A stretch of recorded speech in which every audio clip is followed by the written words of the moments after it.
Actually, I don't think I can healer's kit myself. It says you can expend it use on a creature within 5 feet of yourself. It doesn't say I can use it on myself. So I'm gonna healing word myself. On a 24 medicine check, even if rules as written say that you can't, I will. Okay, then I'm gonna do it. You also would technically be a creature within 5 feet of yourself. That's The true. question is, are you willing, though? Are you willing to do it to yourself? I'm not willing to heal myself. Yeah. Oh no. I must suffer. He's actually, I mean, he could become a cleric of Ilmater, right? I That's want to true. suffer. I need to feel this pain. We return to the adventuring party. Okay. Sneak around. Sneak. Okay, they're coming. Run away. Run away. That's the first time I've just like had fun with a match in a long time. Okay. So, before we get into today's session, something I want you guys to think about is internally in your character's thoughts, what is your goals? Like, why are you pursuing your current course of action? And like, what is your character's goal in terms of like the next couple of weeks that you kind of plan to undertake?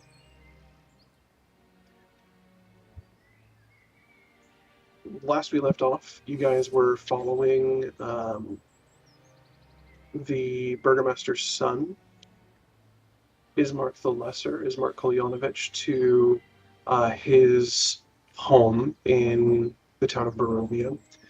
You dispatched with a group of bandits pretty easily, left one hanging upside down naked with the rising sun. And inscribed on his chest in a like green kind of like poisoned blood ichor, before killing him as well.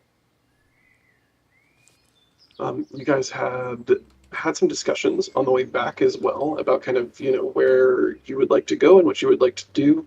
You guys have kind of decided, at least for now, to stay away from the house with the children outside of it.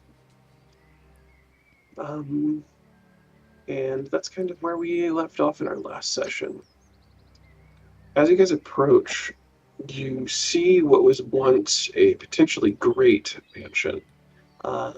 3 floors of stunning architecture, a wrought iron fence outside that creaks with the melancholy of a past life. As you go closer, you see windows shattered, large claw marks that run down the side of the house, scraping into the wood directly. Azricus specifically note wolf prints in the ground, deep embedded claw marks gnashing into the dirt. You see that there are like parts of the roof that are torn off and like sat to the side of the home. Large wood kind of like scaffolding sits beside the home. The doors appear to be closed from here, completely still on their hinges. But you do notice that the home is in a state of disrepair, pretty extreme disrepair, as you guys walk towards the home. Ismark turns back to you. Please be wary of my sister. She some days is not all herself. Before he gives a like light kind of knock on the door before opening it, more than likely to kind of alert someone that he's there, and then steps into his home. Do you follow him in? Yes. Okay. As you enter in through the home, once again, you notice a state of disrepair about this place. Also, a state of like dust kind of like settles on top of wooden furniture. You notice that especially the entranceway has things like dirt and mud that have kind of caked up over time of just not cleaning. It's not necessarily like a large amount, but you can tell that this house doesn't have someone tending to it anymore. You hear rustling in one of the back rooms before a young woman, it's Irena Kolyanovich, steps out, and I will give you guys a photo of what she looks like. She steps out. You see that she has a breastplate on of rather fine armor. The armor has engraved etchings in it. You can tell that this armor was at one time from a noble family. It definitely, at the time that it was crafted, costed a lot of money. It looks like it's made of a mixture between certain pieces being iron and certain pieces being steel. You see a red scarf wrapped around her neck very elegantly as her red hair kind of falls to the side of her face, her bright green eyes piercing through you as she steps out. She has the sword kind of to her side, and her gait as she struts towards you is one not of madness in terms of lunacy, not one of timidness. It's one of confidence. You are in her home now. As she steps towards you, who have you brought to me, Ismark? Ismark kind of takes a moment, walks up to her, gives her a rather tight hug. I've brought men who can help bring you safely to Vallaki. She kind of pushes him off of her for a moment, looking him directly in the eyes. I don't need help, and I'm not leaving my home. You hear them kind of bicker back and forth for a moment, him telling her, yes, you need to, and her arguing against it. The gist of the conversation is that she doesn't want to leave her home where her mother died. Her father is in dire straits and in terrible health. And she doesn't want to leave her people, similar to what Ismark gave you in the tavern, right? As kind of an excuse for not wanting to leave the town. She has duties and responsibilities here. Ultimately, Ismark wins out the conversation by letting her know that her mother and father, their last wishes were for her to have safety from Strahd. She is specifically afflicted, more so than Ismark or anybody else in the town, by the Count. At which point she approaches each of you, looking you up and down. She sees a rather large orc. I think Caelvo is smaller than a regular human, right? Mm-hmm. Yeah. A frogman, and then two humans. Let me see. She doesn't really recognize anything in particular about both of you, Elizabeth and Alden, other than the fact that you're human, and so she takes some sort of kinship. And what makes you think that you can bring me to Vallaki past Strahd? She kind of adjusts her scarf at her neck. Well, nothing can be for sure, but I have accidentally killed a couple of people, so there's that. Hello, my name is Elizabeth ThornWyck of Briarwood. It's very nice to meet you.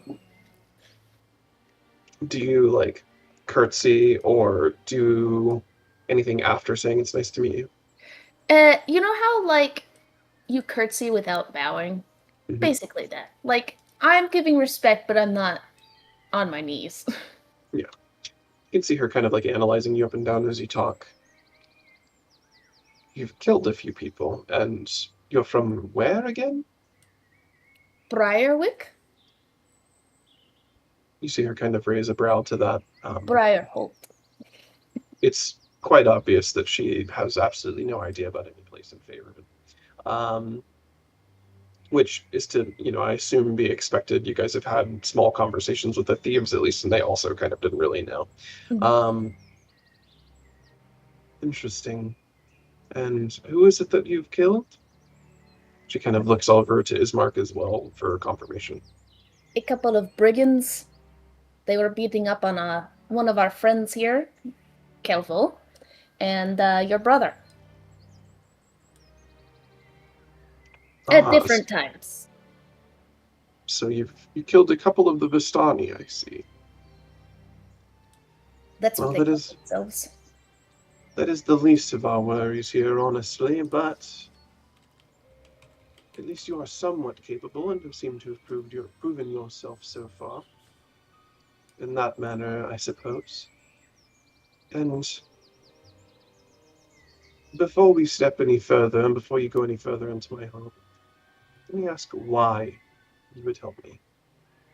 You can see that she's like much more collected now, not necessarily surprised, and from the emotional argument that she had with her brother a few moments ago, she's much more collected and analytical now.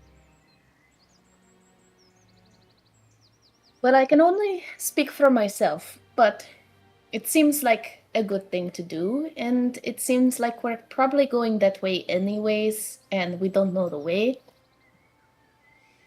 So it's a little convenient as well. You see her kind of look over. She gives you a questioning look before looking to her brother.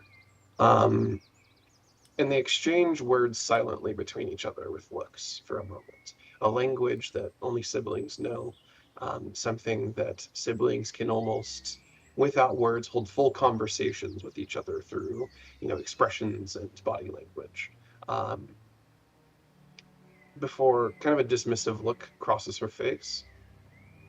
Well, I appreciate your offer of assistance. Don't allow us to be terrible hosts, though. Surely you are hungry and thirsty from your travels. I assume that you entered in through Barovia through any number of means, I'm sure, from the Count. Please, let me and my brother fetch some food and the last of our stores of wine for you. As she kind of like waves her hand to Ismark, and he departs very quickly into a back room somewhere. You hear him kind of walking down wooden steps, assuming we need to go get you some food and some wine. Ismark knows that you guys stole some rations and some alcohol from there, I'm assuming, but goes either way because his sister obviously wears the pants of the proverbial relationship. And she then beckons you into their house. You kind of come to a lounge area. There's actually quite nice furniture here for the state of the disrepair that the home is in. This room is like a bit more well kept. You can tell that it's also a little bit more lived in. And there's like silk cushions on the sofa. You see kind of like a dining table. She departs for a moment and then brings back what little produce they have in the house. There are things like, assorted different fruits and stuff that she brings to you guys. So, tell me your story. What brings you here? To Barovia itself. Her mother just points at Elizabeth. Well, it seems my bitch of a mother has made some deal with some sort of magic man, perhaps. I don't know. She's never been all that close, but she cast some sort of spell and now we're here. Interesting. And do you have vampires where you come from as well? Indeed. I think we determined that we had heard of them, but I don't think that we would have ever seen them, right? Well, No, Alden, I have extensive knowledge of vampires. Alden and Azricus also saw one directly kill your father, or like attempt to. Your father played out a little bit differelly, but yeah, I mean, mortally wound your father at the very least. They did see one in the battle, and then plenty of other dead creatures as well. But yeah, I think that you, Elizabeth, haven't actually seen one necessarily, and have only heard of them really, and just rumors kind of. You do know that Alden's order specifically does deal with like the undead, and so yeah, he is quite learned when it comes to vampires, and at least what knowledge they have in favor of it. I'd say I'm no expert like Alden, maybe, but I've heard of many near where I used to live. She kind of looks you up and down. Alden, you have a piece of clothing on that has a sigil of the Morning Lord, right? Yeah, it's a cup Like it's like a goblet, and through the goblet is a rising sun. Okay. She kind of looks at your. I'm guessing it's like a tabard, right? Yeah. Okay. She kind of looks it up and down. That's an interesting sigil that you hold on your chest, sir. What is that? This is the mark of the burning chalice. I am a long-served cleric of my order. A cleric, interesting. And what god does the burning chalice serve where you come from? We don't have that here. We serve the Morning Lord. Ah, you serve Lathander. Yes. We used to have a Church of Lathander here. I suppose it still does exist in some sense, but there is one in Vallaki, actually, and I've heard great things about the priest there. Maybe you and him would get along. He's quite a kind man, from what I know. From what I understand, we are to take you there. Indeed, that's where my brother would like to see me, because it's the only real place we know of that is safe from the Count and his influence. Though I'm sure he would see that dealt with, especially were I to go there. She kind of looks at Caelvo and Azricus now. And pray do tell, what are you? Caelvo looks at Ismark and is like, do frogs speak in this land? Because I don't want to freak her out. He kind of like shakes his head, silently back to forth. He's also now come back with pretty kind of like old wine. It's not necessarily like been well kept, and it's some of the food that they have is a little stale. There's like some stale bread. Those of you who have lived poorly understand though what to do with that, and it is quite good dipping bread for wine, for sure. He's returned and he kind of shakes his head, but you see that she seems to understand that you're at least of like moderate intelligence, and isn't surprised when you do speak. Hi, I'm Caelvo. I'm just passing through, trying to stay alive, like everyone else. Nice to meet you. How did you come to talk, good sir? My father kind of taught me words when I was growing up, and he showed me the scripts, Aquin, and, I learned from there. I say, the magic from where you guys must be from must be quite powerful. Oh, it is all kinds of divine, arcane, and sometimes planar magic, which is probably how I got up here.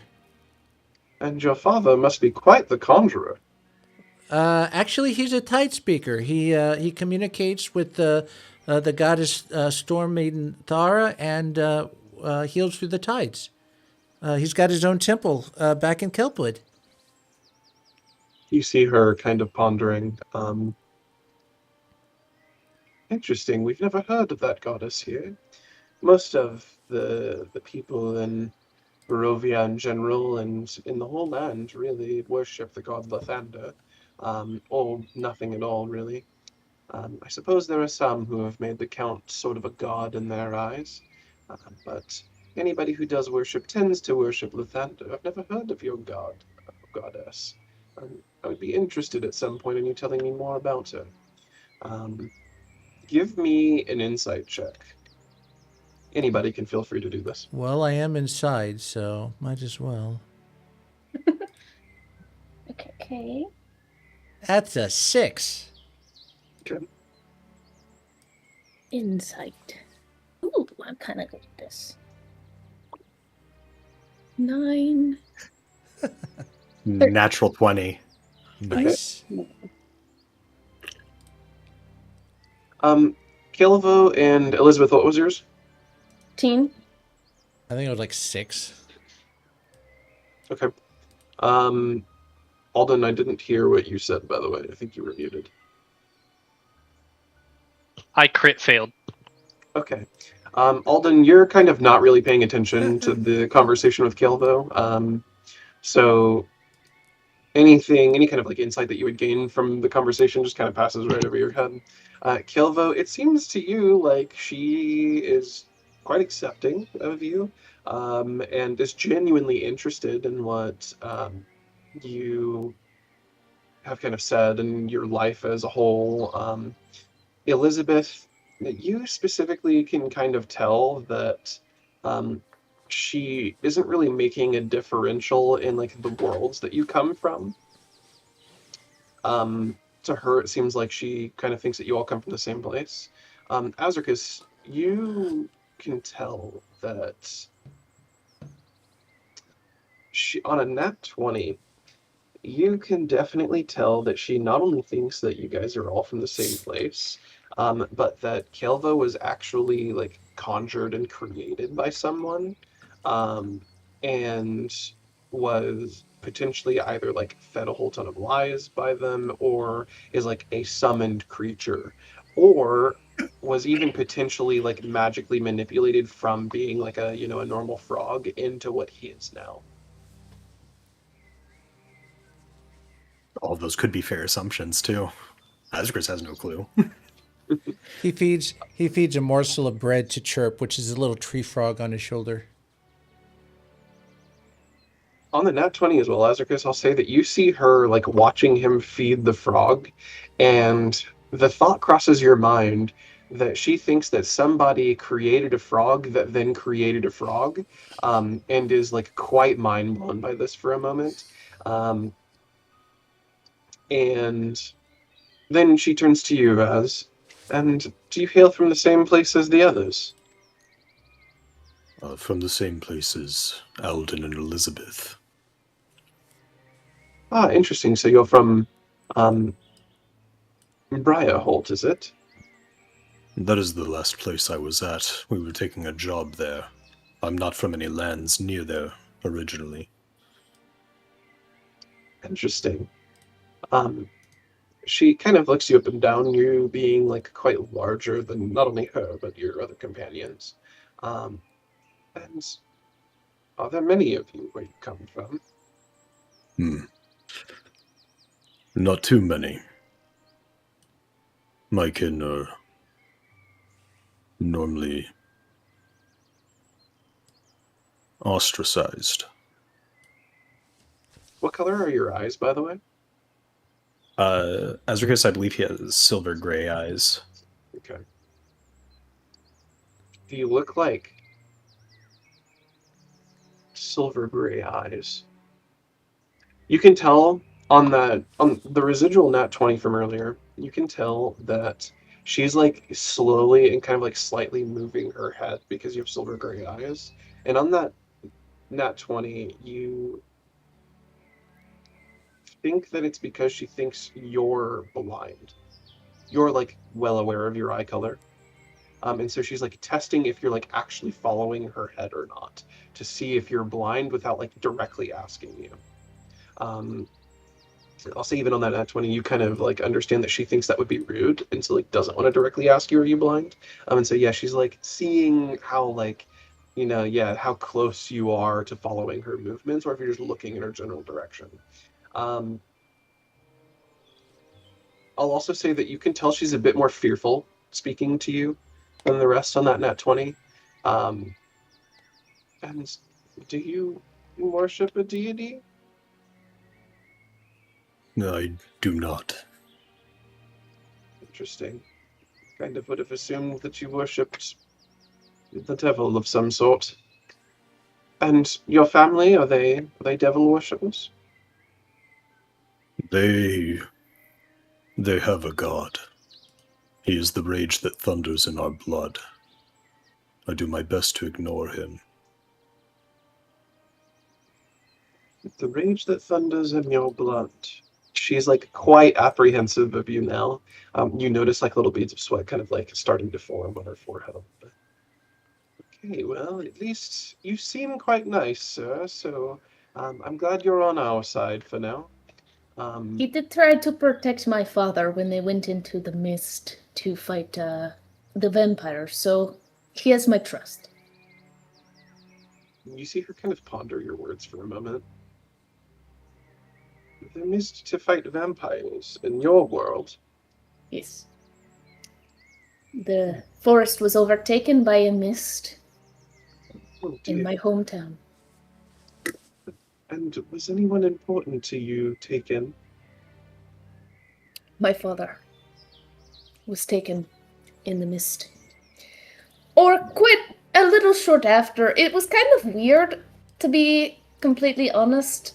He was fine, and then all of a sudden died in his bed. But I think my bitch of a mother may have had something to do with it. She reaches out and takes kind of a step to you, because she's not like super close to you. She takes a step to you and grabs your hand and kind of like clasps it in hers. And like brings it up kind of close to her. I am so sorry, my dear. My father is not long for this world either. So I understand the pain, and she looks to her brother. Have you told them? Ismark kind of shrugs. I didn't even know that a father was dead, honestly. I'm so sorry, madam. I would also grab her hands as well, and since she's close to me, she can see the mention of this is bringing tears to my eyes, but if she is insightful, could tell that I don't want to cry in front of everyone. Let me see.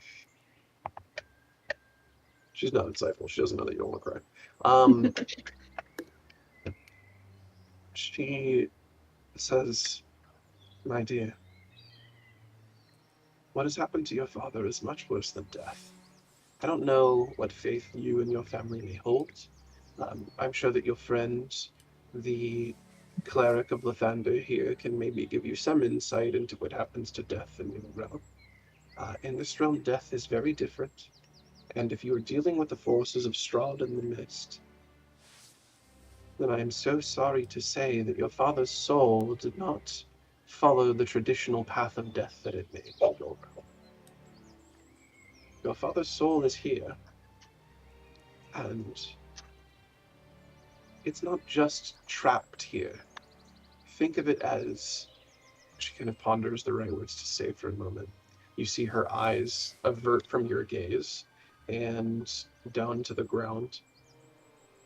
Think of it as him being imprisoned here and fed off of. That makes sense. Strahd is not a normal vampire. I'm sure she looks to you now, Alden. I'm sure you're quite well aware of what vampires do and how they feed. It's pretty basic knowledge and information everybody knows. Strahd also feeds off of the blood of others, as do his consorts and the other vampires he keeps near him. Strahd also can feed off of the spirit and the soul once it is separated from the body. It's a form of vampirism relative only to him that we know of. The young upstart von Richten found that out, and it's one of the reasons why he led the rebellion against him. Strahd is not a normal vampire. He is something much more and much worse. I am so sorry, my dear, to hear this. You say that you knew this von Richten as well? Indeed, I met him. How did he seem to you? Quite, boisterous, I suppose. He seemed like in another life maybe he would have been an actor. That's what I'm getting as well. He would have loved to be the life of the party, that's for sure.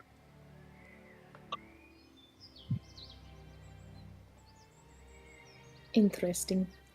Thank you for your candidness. I very much appreciate it. I wouldn't wish that kind of fate on my worst enemy. She looks at you, like, with genuine sincerity now. I am so sorry, my dear. And to hear that you were close with him is a damnation that I only hope that you can find a way to release him from. Give me a perception check, all four of you. Is this visual based or scent and hearing? I will give you both. You can do both. Okay. I'll roll visual first by itself and then the second at advantage. Okay. Only Azricus can do both, though, because of his like keen senses. The others are just sight and like basic perception. I get a 9. 14. Maybe this dice wasn't the one to pick. Okay.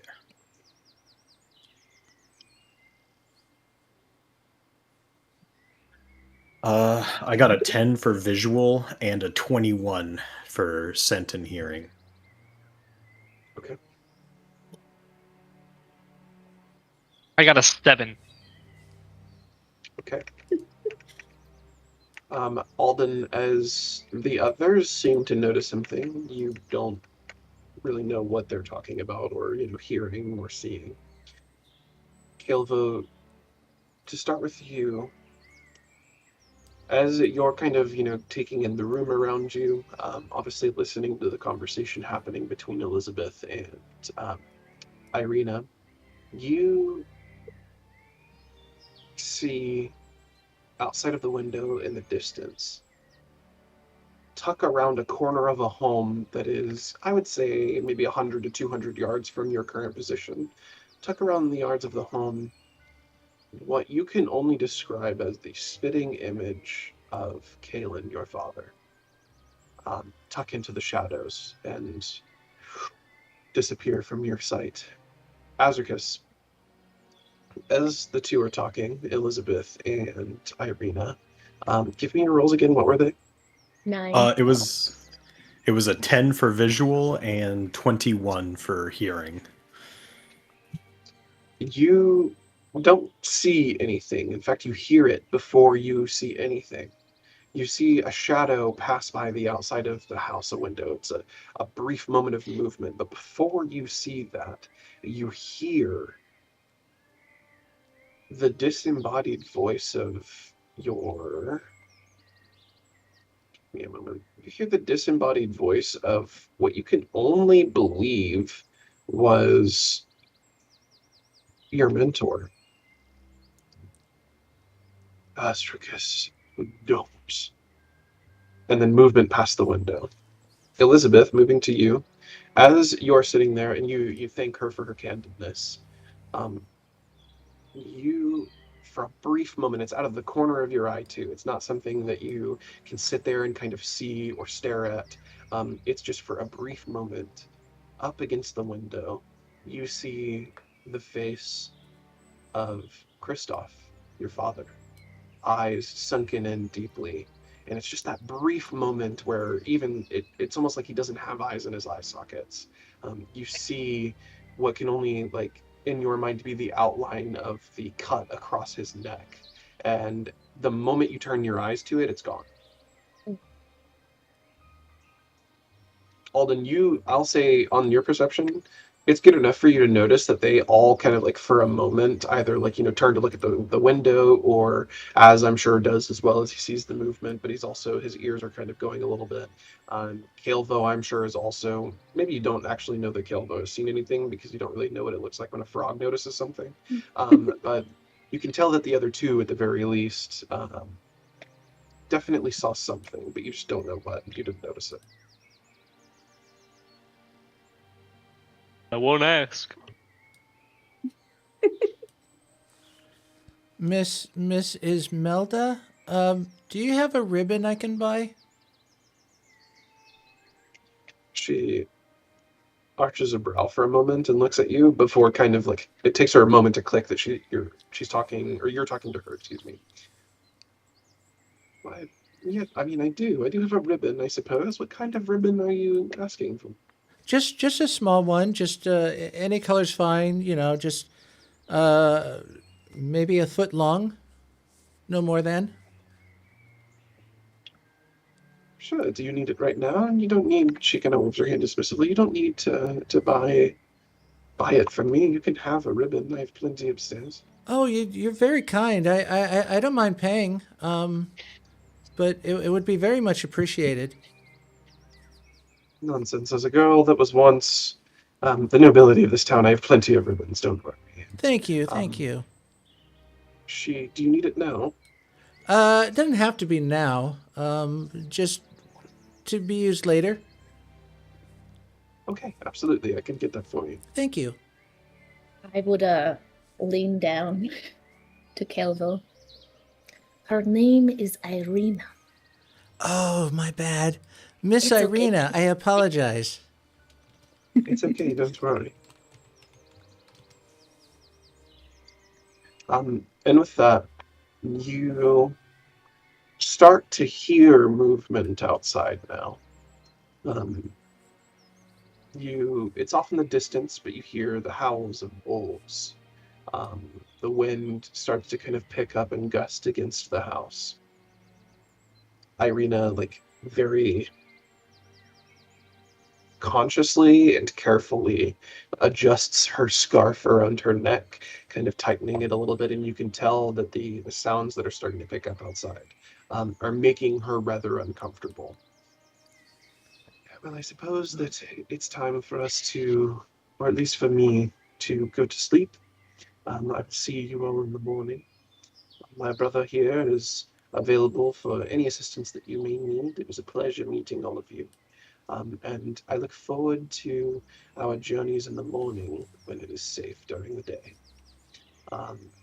She kind of gives you all a small bow, like a little bit of a curtsy, and then turns and walks out. Unless any of you want to say anything or stop her, she walks to her bedroom.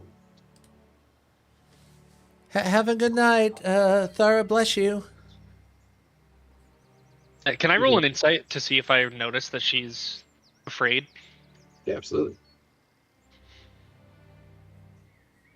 That is a...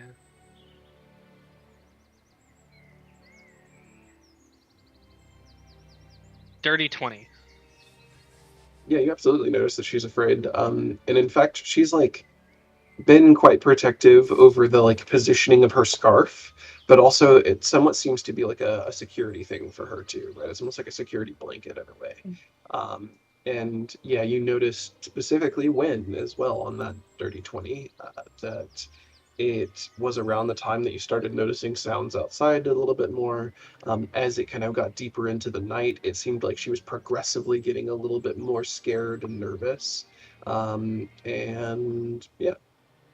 Okay. With her having something that's hiding her... Let me roll something real quick. Hold on.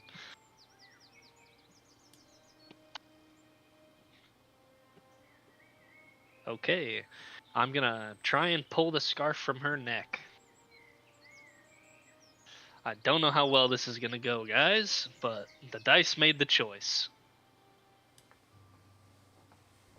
So as she turns to walk away, you go to snatch the scarf off of her neck. Yeah, I put two and two together, kind of too late. I was kind of not paying attention in the beginning, right? The rolls dictated that. As I more collected my thoughts as the night went on, I kind of put together, Strahd wants her.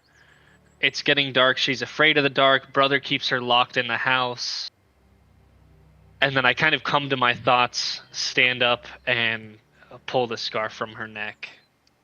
Give me a sleight of hand check, and if any, does anybody want to contest the sleight of hand check that he's making in order to try and you see what he's about to do, you kind of read it on his face, and then you try to stop him from doing it? It would be very obvious, I feel like. You would see me, you would see the kind of cogs going through my head, and then you would see me make that connection, look at her neck, and go from there. So I wouldn't even I wouldn't even say you have to roll to see if you would notice what I'm gonna do, but I definitely feel like if you want to stop, it would just be a contested roll.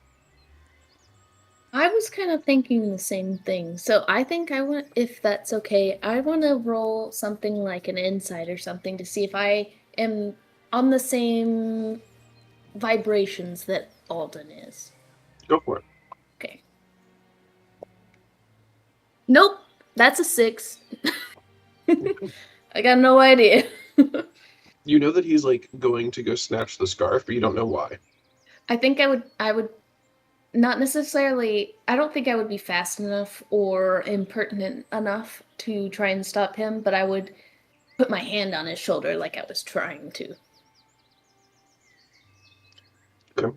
Because he's bigger Awesome. than me and a man, so I'm not going to try and fight him on it necessarily, Fair. if that makes sense. I think Az would be more concerned with hearing the sounds from outside. Okay. Caelvo would yeah, be go- mostly vocal. It's like, what are you doing? And that's it. Okay. Give me the sleight of hand check then all.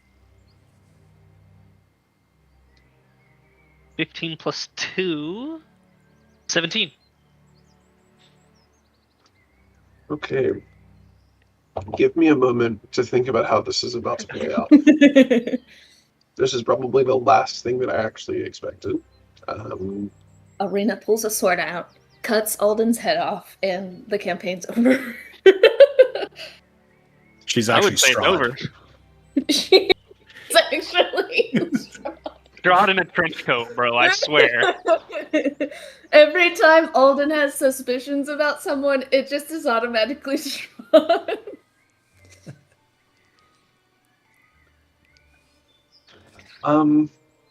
Okay. You absolutely succeed with the, I think it was like an 18 or maybe 17. 16. Oh, 17. Okay. 17. Yeah, you succeed either way. As you go to reach out and grab her scarf, she's walking away as you're kind of yanking it back, so it quite easily comes apart and rips off of her neck. I won't say that it like has any resistance, right? You're not like choking her by any means, but it like very easily slides off of her neck.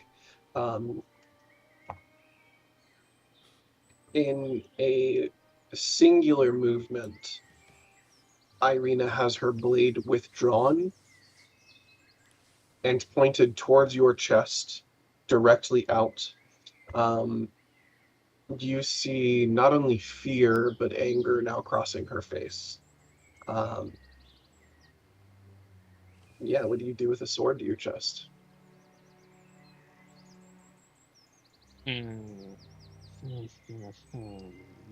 Azricus, as you were kind of like looking outside, while Alden, you take a moment to kind of determine what you do here. Azricus, as you were kind of looking outside, you notice in a like rather large tree kind of outside of the home, there are a couple of dangling red eyes staring in through the windows of the home. Could just be bats, but you've had a pretty bad experience with that so far, so. I think the dice have decided Alden's the baddie. I'm not gonna lie to you. Okay.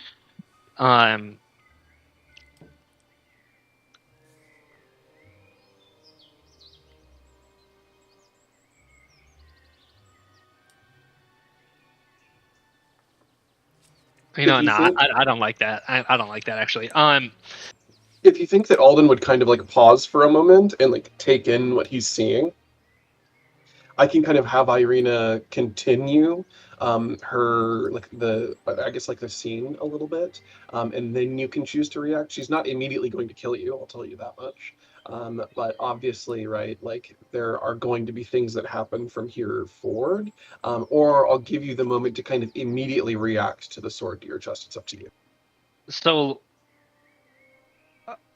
what I was rolling was essentially, right, I just put those connections together in my head. I pulled the scarf from her neck. I am assuming I can see bite marks on her neck, and that's why she was covering it. Yeah, it's quite clear now that you do see the bite marks of a vampire on her neck. So what I then rolled was, do I think she might be a vampire? I did the, roll 2 closer to the lower makes the decision. I have a bright gold dice for good. I have a black dice for bad. The black dice was a 2. My assumption is that she is a vampire. But I don't know how I would react to that.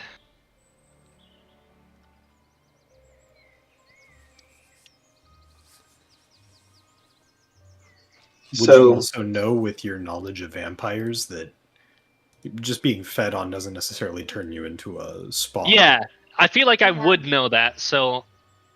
Especially because she's like a woman and she's pretty. I feel like that's a pretty average experience. Well, I would think that maybe either like an Arcana or religion check just to see if you can tell if there's any signs of vampirism, like pale skin, red eyes, things like that. I'll also let you roll an insight check, because if you are assuming in this moment that she's a vampire, that means that she has been acting all night, right? Why is she scared of the dark or the creatures that lurk in the darkness outside if she's a vampire? And her whole goal was just to kill you in your sleep on the journey to Valaki or something like that, right?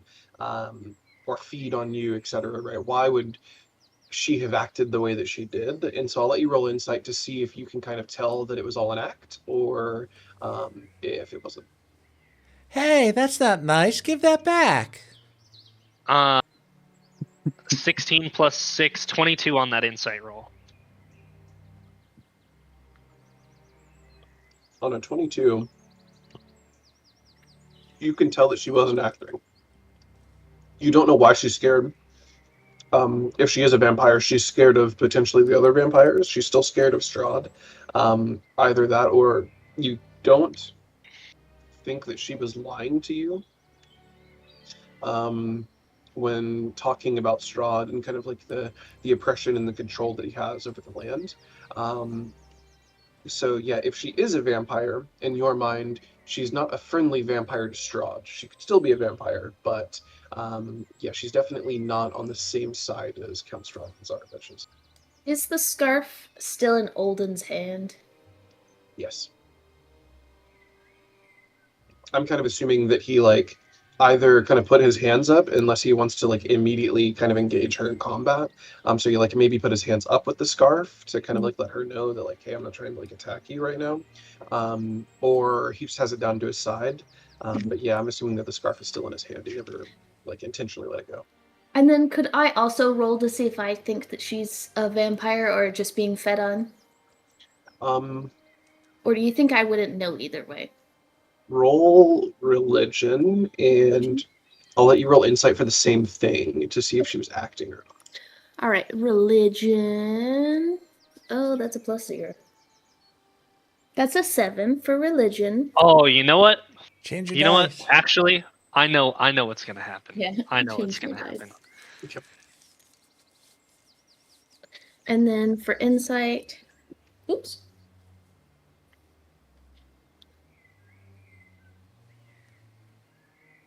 I'll let her finish doing 22. her rolls before I say. I got an 18 + 4. 22, okay. On a 22 insight, it's the same as Alden. You think that she definitely wasn't acting all night, so like her fear was genuine. She was genuine with you regarding your father. She does seem to like know a fair amount about Strahd, especially like him feeding off of souls isn't exactly something that he would maybe advertise, right? So like her knowing about that is interesting to you, but she wasn't acting, she was genuine. And yeah, if she is a vampire, she's a vampire who is afraid of potentially her sire. Then what I would like to do is fucking take that scarf back from Alden, and Alden, you need to calm down and try and give it back to Irena. She, for the moment that the scarf was ripped off, the bite marks were quite clear. But she held the sword up to his chest with one hand while trying her best to like hold her hand over her neck. Right, it's quite obvious that this is like an embarrassing thing to her as well. She like quickly snatches the scarf away from you and then kind of like haphazardly throws it around her neck before returning her gaze directly to Alden. A like sense of embarrassment and fear and anger crossing her face. Alden, how would you like for this to play out? So, I guess let me ask first. Do you allow Elizabeth to snatch the scarf from your hand? well, so I've kind of decided on my reaction to the sword to the chest. I am going to embrace the healer part of my upbringing. And I can make a roll to see how you feel about this, but I was just going to. My assumption was with its sword to my chest, I would kind of hands up, show I'm not trying to fight. Yeah. You know, as soon as Elizabeth said something, I don't know if her gaze would get taken off of me or anything, but you know, I'm assuming it's like a rapier or something, just kind of pull or reach and pull her close and put my hand to where she was bit and healing touch the mark to see if I could heal it. Okay. I'll say the way that this kind of scene narratively plays out is you snatch the scarf from her in a singular, quite like fluid movement. She like flourishes her sword to your chest. As the scarf, you have your hands up. The scarf is still in your hand. Elizabeth quite quickly like reaches over and grabs it because obviously like it would only take half a second for her to kind of realize what you're doing and like what had just happened. She like snatches the scarf from you and approaches, talking to her. This causes Irena to avert her gaze from you momentarily, which is enough time for you to kind of move her sword to the side of you and approach her, putting your hand on her neck. As you channel energy into her neck, you realize that it's not healing anything. This is mostly scar tissue there. It's not like an active wound that's being healed. And with an unarmed strike, does a 15 hit? No. Okay. As she goes to, like, as you reach up to hold onto her neck, Elizabeth, you're like passing her scarf at the same time. She reaches back and tries to backhand you. When she does, obviously you're like quite close. She's not going to just like randomly miss you. When she does, you instinctively block her hand, right? Just like bringing your forearm up and you like instinctively block it. What do you do?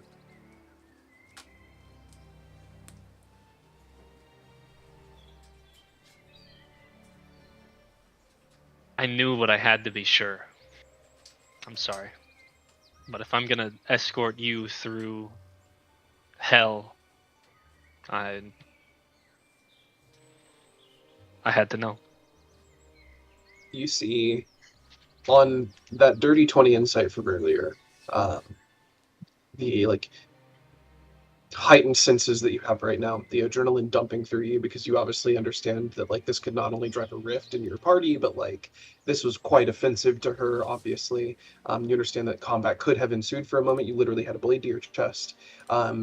You see a like look of disgust flash across her face as she takes the scarf from Elizabeth now, wraps it around her neck, looks at her brother, no longer looking at you. She sheathes her sword and says, "I want them out now," and then turns and walks away from you.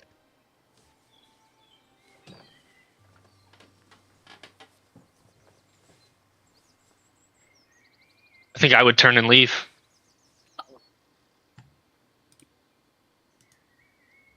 What do the rest of you do as Alden begins to approach the door, walking out somewhat solemnly?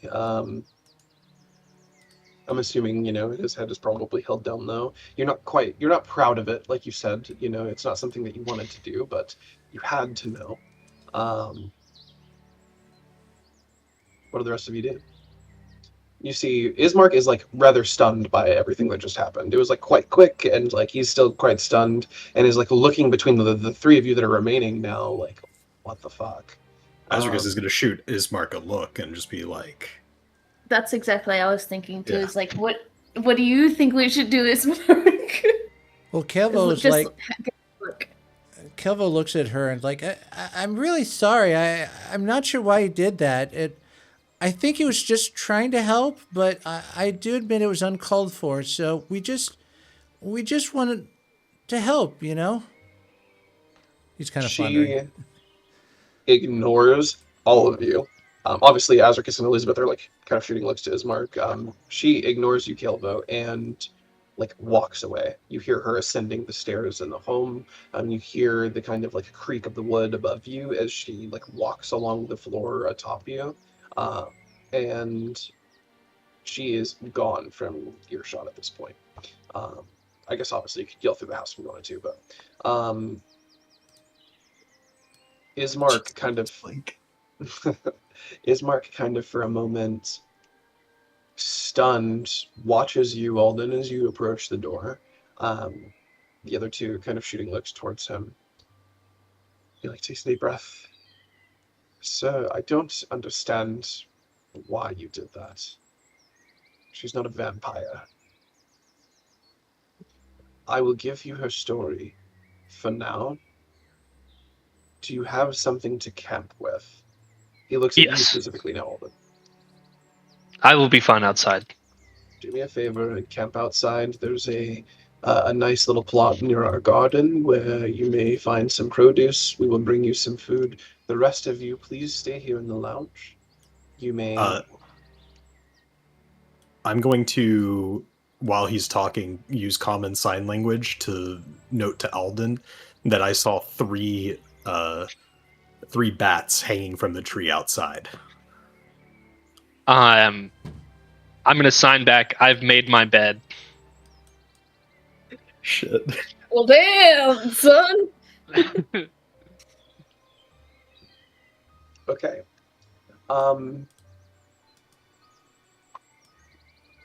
There's like that exchange. Ismark doesn't understand it, so he kind of just brushes. He thinks we're throwing gang signs and we're over here. Yeah, for real. You guys are like east side of each other. And yeah, he's kind of like, okay. And then now to you, Caelvo, Azricus, and Elizabeth. You may stay here in the lounge. I will talk with my sister.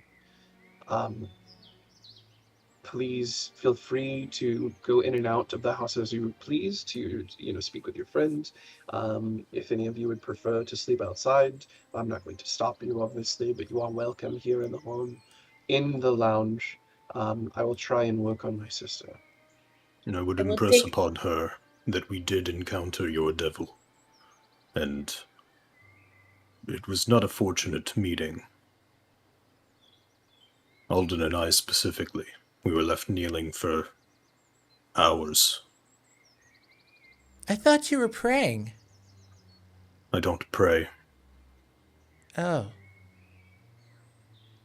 You see him silently nod to you, Azricus, before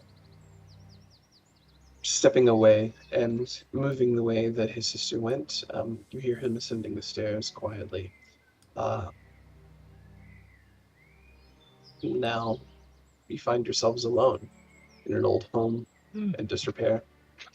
Alden, I'm assuming by this point, has walked outside, and so now there are just three of you.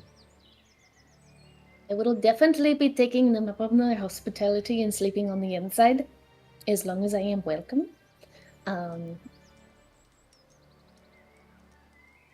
Before he actually went, Ismark looks at you, Elizabeth, someone that he kind of recognizes as from potentially nobility, and or just like definitely of a more kind of like mannered portion of the populace.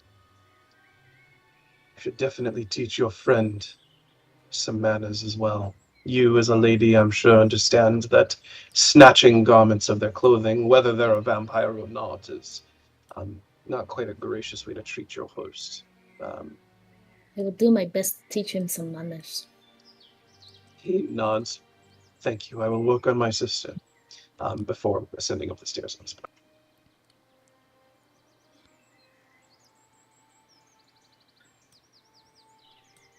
That could have gone better. It could have also gone worse if you think about it. She had that blade out quickly. She's obviously skilled. That's a good thing. I'm gonna kind of... I assume the windows are at least, like, reinforced or boarded up, because I know that some of them were, like, busted. Like, I'm guessing the glass on them was busted. Some of them, the ones that, some of them are boarded, some of them aren't. It looks like it's, once again, kind of in a state of disrepair, right? So there are definitely attempts that have been made to board up, smashed out windows, but then there are others that are just open. Yeah. I'm gonna try and keep an eye on Alden if he doesn't wander too far away. Based on the map that we're on right now, Alden, when you walk out, you would probably see that this is like more than likely where he's talking about in this area. Caelvo's like, it's dangerous out there. I'm gonna go help keep watch for him, okay? And he'll go out to join Alden.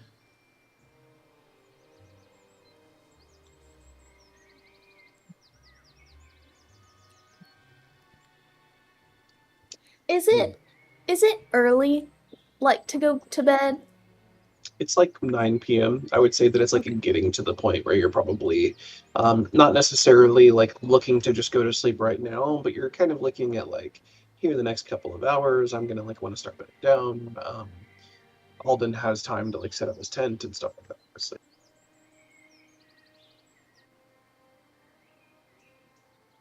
I suppose we should go outside and at least say something to him. Probably. I had a question for you, though. Yes. Do you know your mother's name before she married your father? Caitlin doesn't. give me a history check. See if you know your mother's maiden name. Oh, that's a +0. Okay, let's see. I don't know shit That's about a her. 4. I don't know shit about my mom. Yeah, you don't know her maiden name at all. No, me and my mother have never been close. She always had her part of the home. I can see why. She never really took too much of a liking to me, I think. I always thought it was because it was more like my father, or I liked hanging out with him a little bit more. But now I don't know what to think. I will say that you know that the red moon on your house sigil was actually added as a part of the like marriage contract between your mother and your father. I don't think I would offer up that information. Completely fair. It's a pretty sus thing to think about with vampires, if you think. Definitely seems she may have had some ulterior motives. Maybe it's not important. Let's go with the others. And Azricus will head outside. Shifting from here to Alden first. Alden, you find yourself alone outside, near kind of what appears to be the garden patch that Ismark told you about. What are you doing currently? Are you looking to set up kind of your tent and like a little camp out there, or scouting around?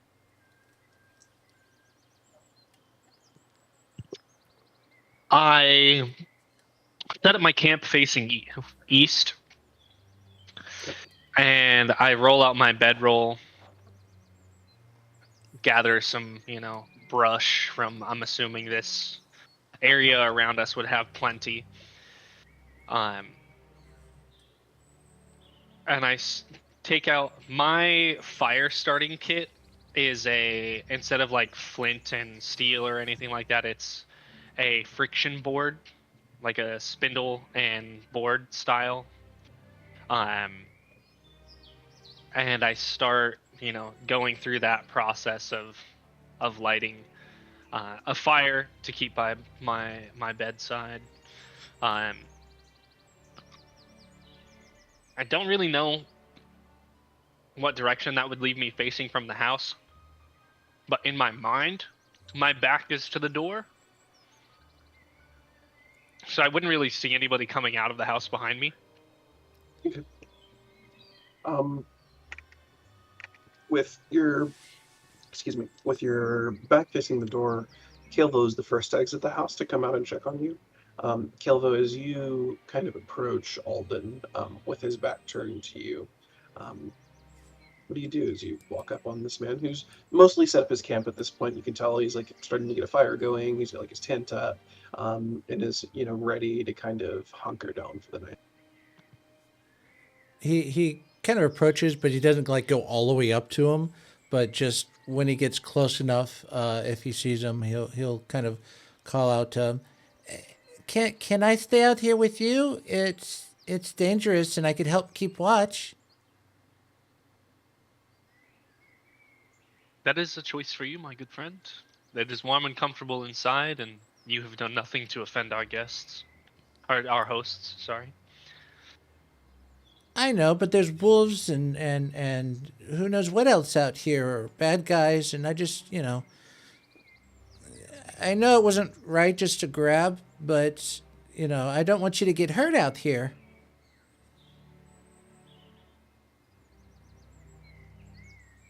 I won't turn you away, but Okay, thank you. will be safer inside, I will say that. And he'll kind of sit, he doesn't know how to help, so he's kind of sitting by the campfire watching him. Okay. So Caelvo kind of like awkwardly sits down by the campfire watching you. Just, there, both as kind of like moral support and also as, someone to help kind of scout out what's happening. Caelvo, do you do anything with your familiar? Are you like kind of sending it out scouting around, or? No, he's just hanging by the fire with them. That Okay. doesn't feel a need right now. I will say the warmth from the fire, Caelvo, for you specifically, is a like welcome addition to this land. You're used to Kelpwood being, pretty humid, kind of, boggy. You literally live in a swamp, right? And Kelpwood never gets like super cold. The air isn't like super dry there by any means. It's like a pretty consistent temperature throughout the year. It obviously has seasons, but the seasons are, not as extreme as even, kind of we experience on Earth, or, the Faerunians experience. Texas seasons. Exactly. Kelpwood isn't trying to kill you at every turn, just with the seasons. This here, however, it is much colder, just kind of in general, especially at night. The air is a lot drier, which means that the cold feels a lot worse. And so the warmth of the fire on your reptilian body is quite nice. You feel much better sitting by the fire. Yeah, with the cold and being amphibian, it just slows his metabolism down, and he just gets really sleepy as his body tries to cope with it. So yeah, the fire does revitalize him a little bit. And with that, we now hear Alden and Elizabeth exiting the home. You guys see Caelvo kind of sitting awkwardly to the side of Alden by the fire. Alden with his back facing you, with the fire now kind of fully started and going, as he's kind of, tending to the fire, adding, sticks to it and stuff to make sure that it's longer lasting.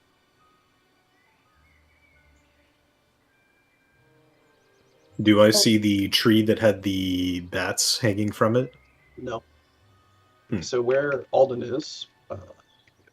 right out here in the front, right? Yeah, Alden's like right over here. The tree is over in this direction. Okay.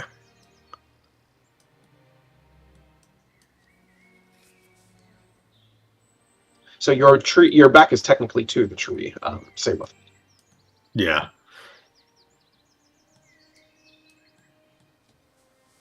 That was a bit quick, Alden. I will not deny that I had a curiosity about the same thing, but I would have never grabbed a lady's clothes off of her body.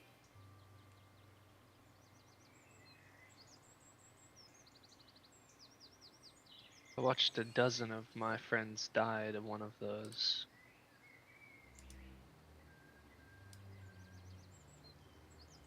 I won't go into the dark again. They are master manipulators. For all we know, her brother could have been under some kind of spell to lead us here so that she could do something to us. I would not risk it.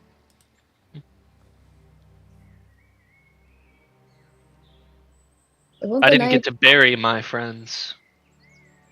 This is some strange times that we live in. We're far from But you all home. can go and stay inside. He is welcoming you there. I made my choice. Well, admittedly, I don't know much about vampires, but I know I've seen a lot of people coming through Kelpwood, and even though there's a lot of mean races out there, there's still a lot of good people in those races. And just because she had, whatever you think she has, doesn't mean she's a bad person. Oh no, she does not have the vampirism, but if we meet a vampire, Caelvo, they are nothing but evil. They can have intentions that will mirror the kindness or goodness, but it is only to serve whatever purpose that they ultimately have.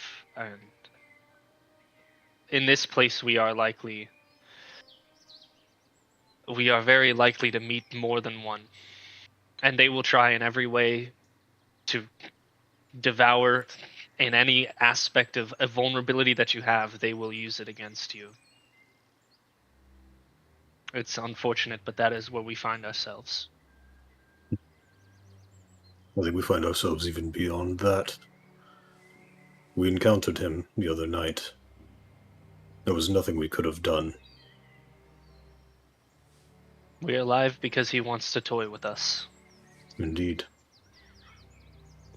Azricus, how are you feeling knowing that in Faerun, orcs are often seen similar to what Alden just described as, like, evil, right? Your people are hated by many races. Oh yeah, orcs are bastards. Azricus doesn't like orcs either.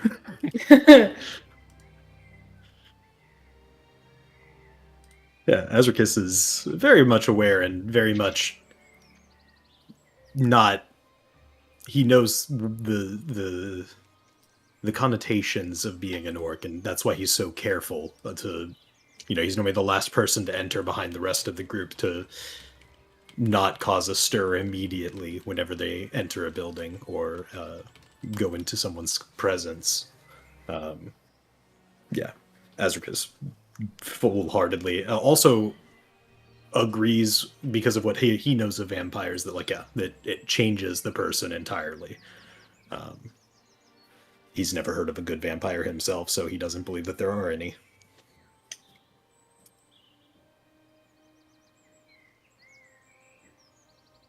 Well, then I would tread carefully.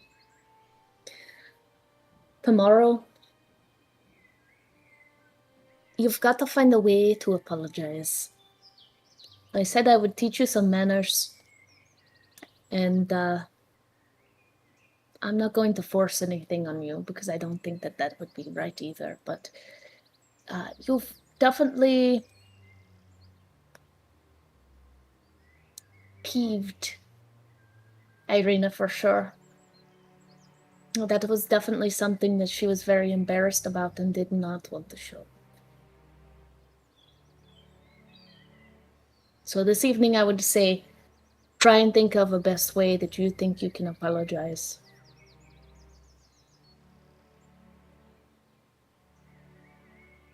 I am not sorry for what I've done, so I won't apologize, but I will get her there alive. And she can be angry at me, she can hate me, and she can think all that she wants, but at the end of the day, I will die along that road so that she makes it there. Because that is the oath of my people. Then This if is you not the cannot, first pilgrimage I've made. This probably will not be the last. if you cannot apologize, I think at least saying that would make her feel a little better. And that I'm I gonna can do. force you to do anything, but I did say I would teach you some manners, so I did my best, and that's all I can say. That was your best. I don't want to force anybody to do things that they don't want to do. Fair. I didn't ask to be born into the family that I was born into. I don't think many do. Yes. So, although I may not have agreed with his actions, I gave my opinion, and that is it. I'm not judging.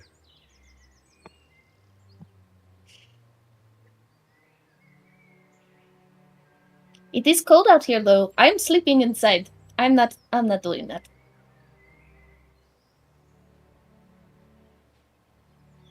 What is the temperature actually? Currently it's around like 45 to 55 degrees. The wind makes it feel like 45. It's probably more around 55. But you can feel the temperature dropping, and I'm sure by 2 to 3 in the morning, it will definitely be dropped down to probably around like 50 to 45 for sure. So I'll leave this up to you, but in my head canon for Alden, he is very warm. So like my idea around this was like in really cold environments, if he's like doing his breathing and everything, he kind of steams like you would when you're like really hot and it's cold outside. You're kind of like steaming, kind of like that. Yeah, let's mechanically say that if you're like actively focusing on like meditating and like breathing properly and stuff, you like absolutely are steaming, and you don't even need a jacket to stay warm outside of like sub-zero temperatures, like real extremes, obviously. And kind of the way that I view your character as well as your order is you come from an actual mountaintop monastery, right, where you are trained without a connection to the world for literally years, and that is part of your training, is like learning how to sustain yourself in the cold. It's not something that you can just like in sub-zero temperatures just like walk around and be fine. It does like take focus, but as you like increase in levels and understanding of Lathander and meditation and stuff like that, then like maybe that's something we can talk about. It's not really something you deal with in Barovia necessarily, but yeah, that's definitely like if you're actively focusing on it, you could easily stay warm, especially in this weather. Like, for us Texans, 50 degrees is like jacket weather, but for like everybody else on the planet, pretty much it's like not, right? So, yeah, for now you're totally fine.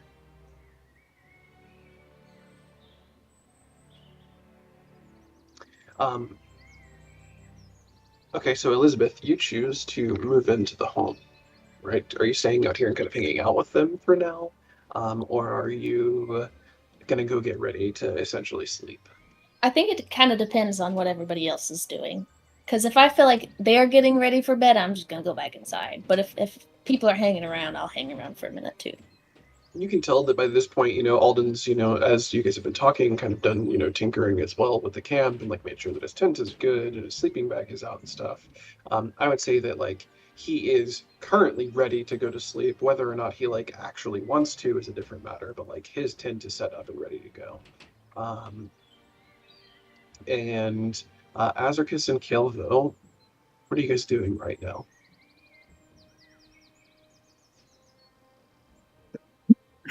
As we kind of finish up that brief dialogue, Azricus fully intends to also sleep inside. So if it starts getting to the point of winding down, he's going to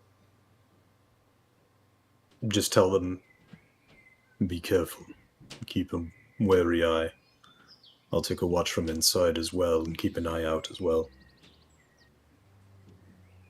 Scream if anything bad happens and we'll come, I suppose.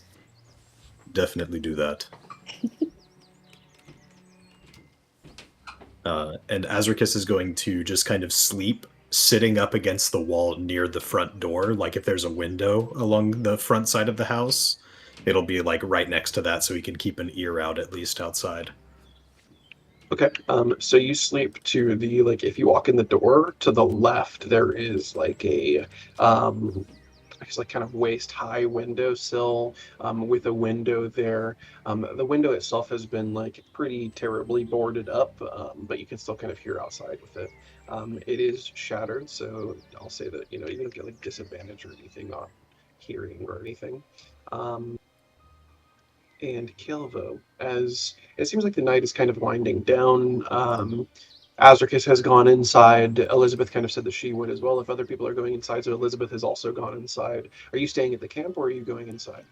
No, he's going to stay out at the camp, kind of a buddy system, help keep an eye. And even when he turns in for the sleep, he'll like curl up by the fire, but he'll have Chirp on him, just keeping an eye out. All right. And with that, as night progresses, and all of you begin to either, take your turns or go to sleep, Elizabeth, I'm guessing you go into the actual lounge where Ismark told you to stay, where there's like... I'd probably sleep on the couch. Okay. That'd probably be the most comfortable, but I did want to talk to Azricus before going to bed. Okay. I guess I would just come... where you're like sit up against the wall, I come sit next to you. So you said that your family has religion or something where you have this rage inside. I feel like I could use some of that wisdom on how to keep it at bay.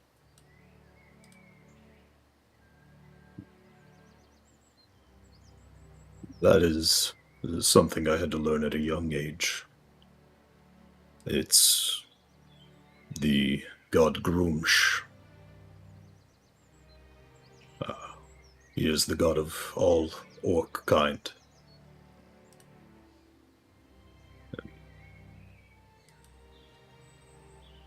They say that the fury of the orc warriors, the pillaging, raiding, is all done by his wrath and fury. It is a constant battle to maintain inside, to bite down the flames before they fan up into an inferno. My calling somewhat has helped with that. And he kind of like gestures to the scarred arm, like the forearm. Mm-hmm. It's given me better control than most. An uncanny sort of control. Interesting. It's unique to my people, though I don't know if my views would be of much help. I don't find myself in the exact similar situation, but I do find this power within me I don't quite understand how to control. I don't quite know how to feel about those men that I killed, and although it was an accident and in self-defense, I don't know if it was quite justified.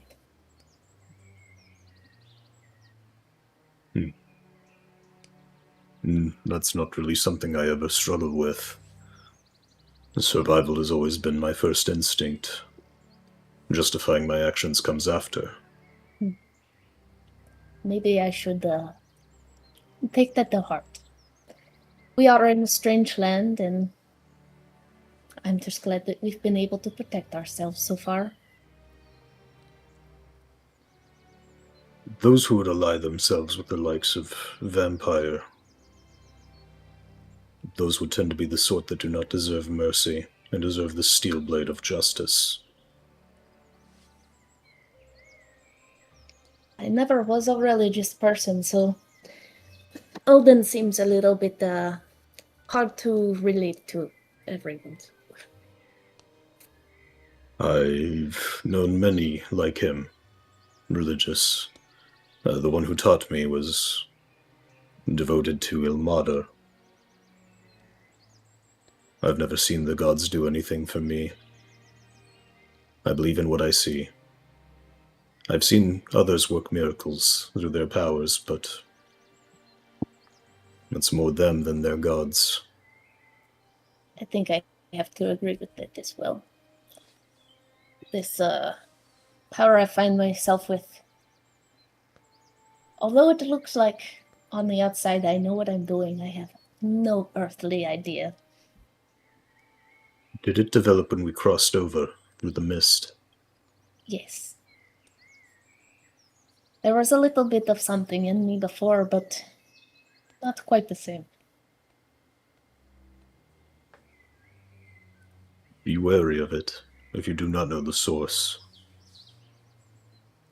But you are not your powers, and you can do what you can with them, for whatever purpose you will. Thank you. That's what I do with my gifts. I will try.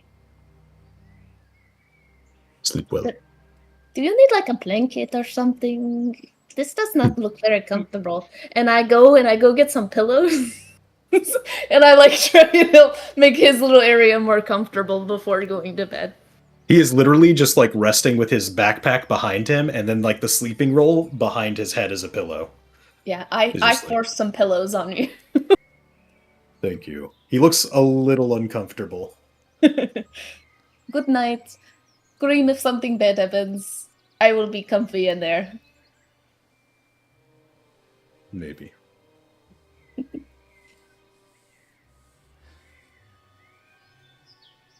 And with that, let's take our intermission. We will be back in, let's do 15 minutes.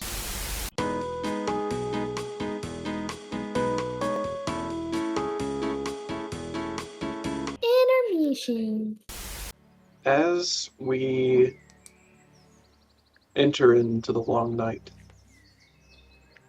Alden and Caelvo rest outside near the campfire. Alden curled up near the campfire, his familiar also near him. I'm assuming, Alden, you're on first watch, I would assume. Azricus and Elizabeth, you rest inside. Azricus, you're laid up kind of next to the window, kind of drifting in and out of, like, you're conscious, but it's like kind of like half sleep where you just kind of sat there, eyes closed, like listening to your surroundings, but also kind of resting your eyes at the same time. Elizabeth is on the couch. I'm assuming this is the first night of good sleep that she's had in at least a couple of nights, and so she is probably quite passed out currently.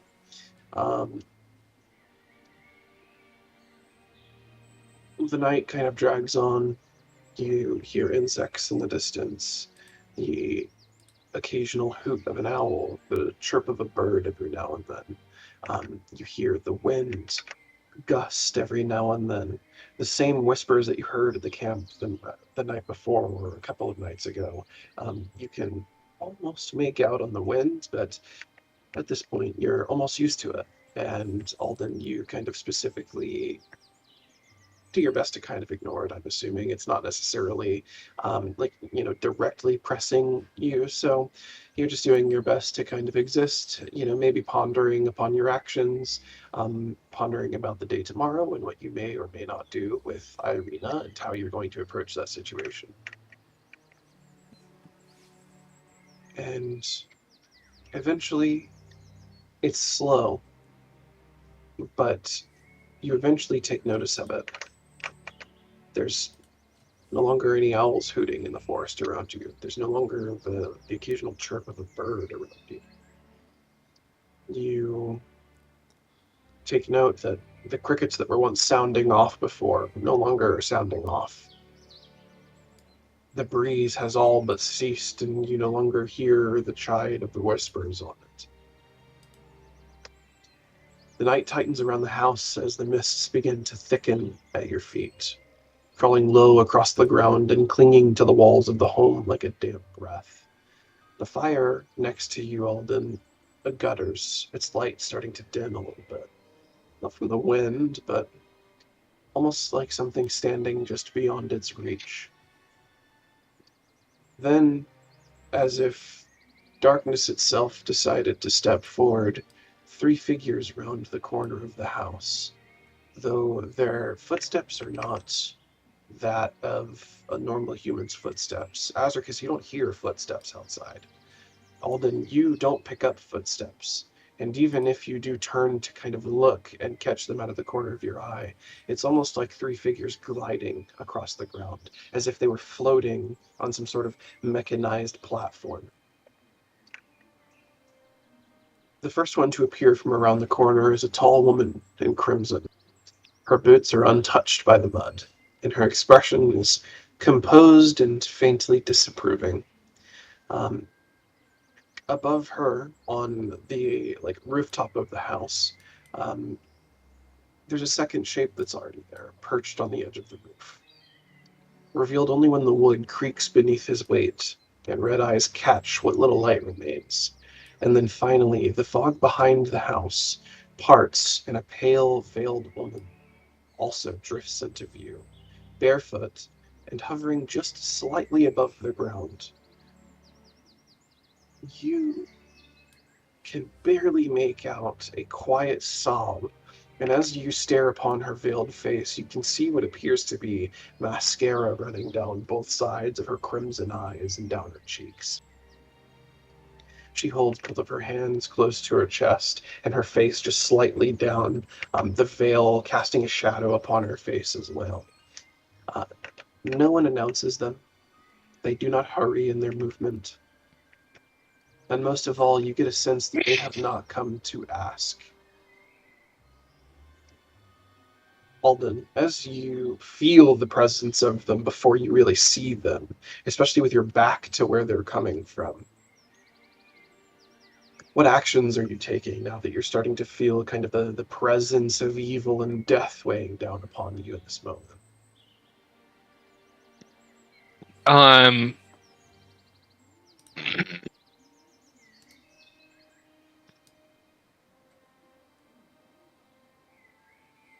I think I'm going to... And Caelvo's beside me asleep, right? Currently, yes.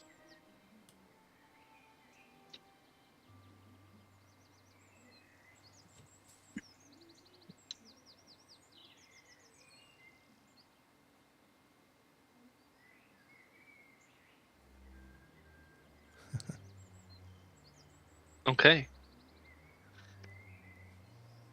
I'm going to pick up Caelvo and run inside. Caelvo, you feel Alden kind of shake you for a moment, less of intentionally trying to wake you up and more of he's trying to get hands under you to lift you up over his shoulder. I need you to make let's do an acrobatics check. Contested. 22. Not you, Caelvo, sorry. Alden. Oh, my bad. Unless you choose to not allow him to pick you up, and then we can kind of work that out and how that works. But if you're kind of just asleep, not really understanding what's going on, Alden throws you over his shoulder and is bolting into the house as fast as he can. Yeah, Alden, make it. I'll say I won't even do disadvantage, just straight acrobatics. Well, I rolled a 2, so I mean I do have a plus something, but I'm assuming a 2 on the die ain't it. I have a +4, so 6 in totality. Understood.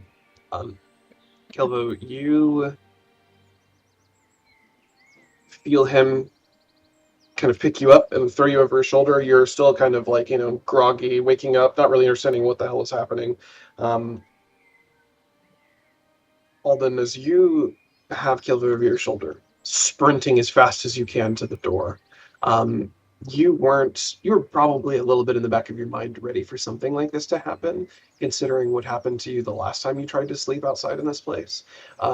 But you, just like anybody, it's, something, it's easy to plan until you get hit in the mouth, right? Until it actually happens. You are running as fast as you can to the door, but these creatures or beings aren't mortal. They're not human. You noticed them floating. When you turn around, you notice the weeping woman. You notice the Crimson Scholar standing there with a slightly disapproving look upon her face, and then you notice what appears to be a predator standing atop the roof of the house. Before you reach the door, the man that was perched kind of on the corner of the roof, in a blur and a flash of the night, you see him one moment, crimson eyes staring down at you from the roof, and the next moment now stands directly in your path to the door. Azricus, give me a straight roll for hearing. Mm-hmm. Do I see these figures in my sleepy stupor? I will ask, Alden, how do you pick him up and throw him over your shoulder? Like, what way is his like body oriented? Is his like head behind you? Is it in front of you? Or are you like? To be honest, I I don't don't know. even know that I would per se throw him over my shoulder, because that would kind of take more time. I would have, in honesty, probably scooped him up and like been running, like scooped him Oh, and you're just like started like not even Princess taking the carrying. time, like Yeah, kind of you're like like a princess carry, okay. like Then just booking Caelvo, it to the door. I'll say that you don't necessarily like immediately notice them as he picks you up, but as this figure moves from the top of the roof down to now in your path, you do see that person, and then maybe like half a second to a second later, you kind of notice the other figures that are also standing. Okay. I rolled a 15. On a 15, I'll say that you hear the like rapid footsteps of running towards the door. Okay. I'll start kind of like getting up, expecting that if I'm hearing footsteps running, something's going down. I'll kind of hold myself for a moment at the door.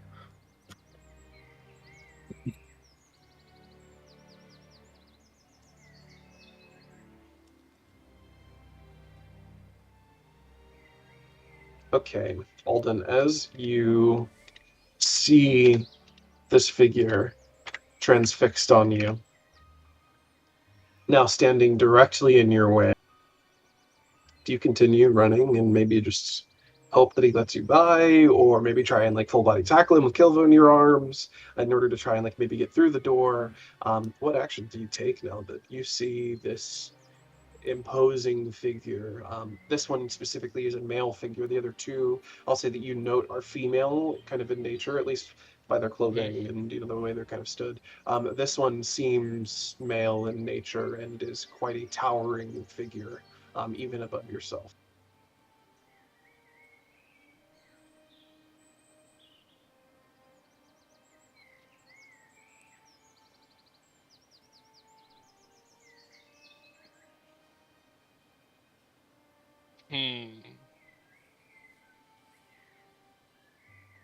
How close am I to the door? Well, we can mechanically gauge it right now. Yeah, you're, what is that? Call it 9 tiles, 45 feet from the door, from like the moment that you picked Caelvo up. And I would say that you got to like probably here before he came down off the roof and stands now in front of the door.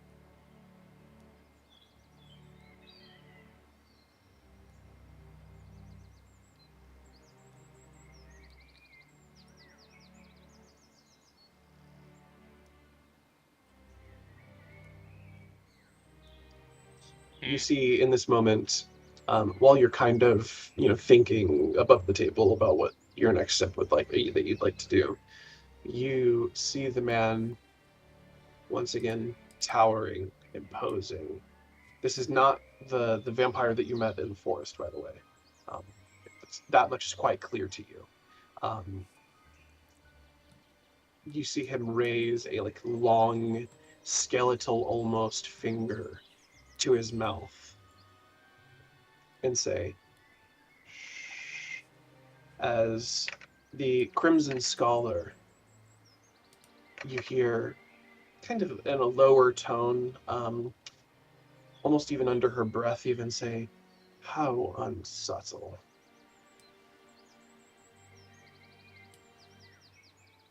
Azricus, you do not hear any of this, by the way.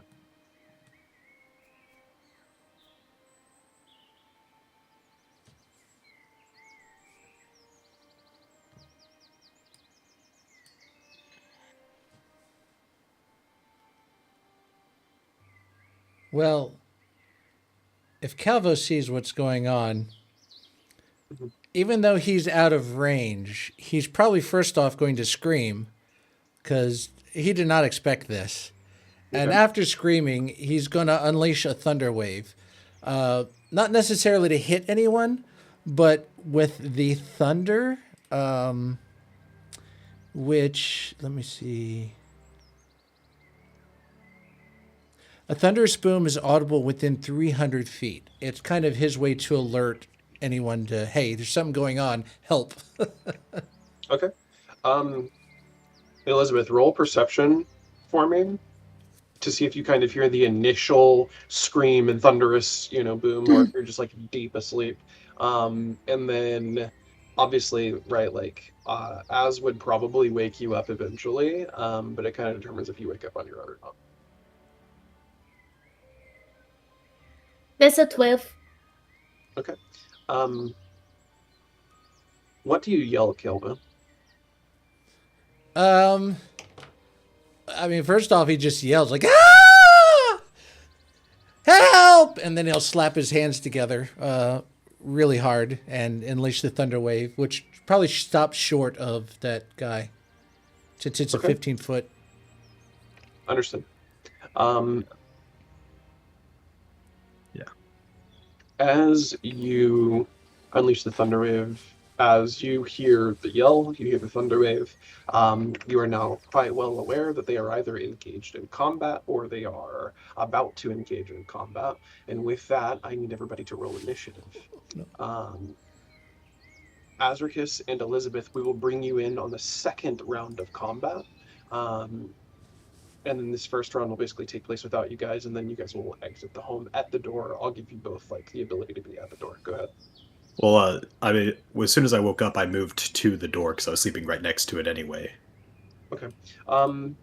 We'll have Elizabeth enter in on the second one, then, and you can be in this first round of combat at the door.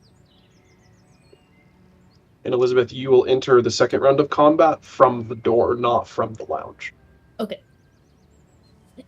I rolled a 13. I also have a 13.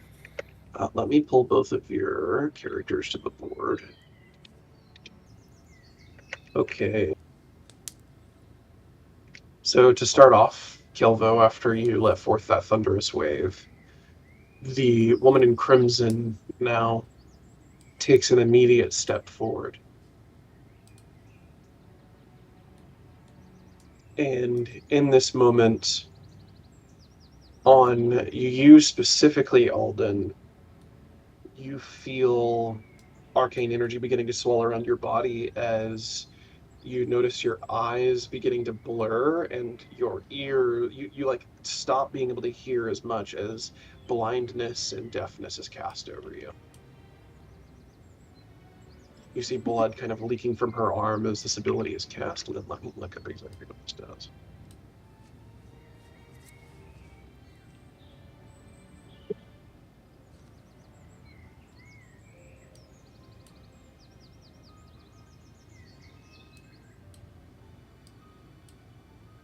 I think it's funny that character model for Vamp 4 was also one that I was choosing between for my character.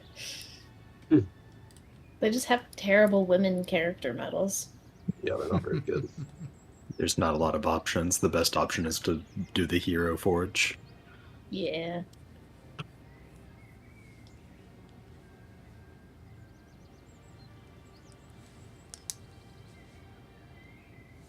Also, it takes like a really long time though. Like if you want to get hero forge like right, especially for the kind of character that you want. Okay, so you initially kind of feel both wavering until your hearing returns and your eyes are beginning to grow more and more blurrier. I need you to make a con save.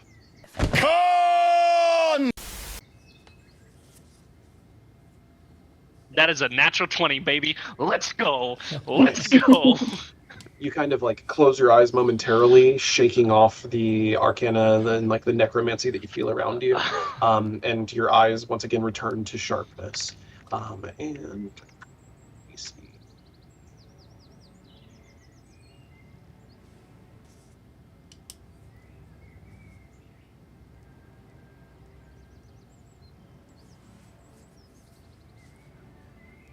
Just wait till we're level 5 and I can cast Fireball.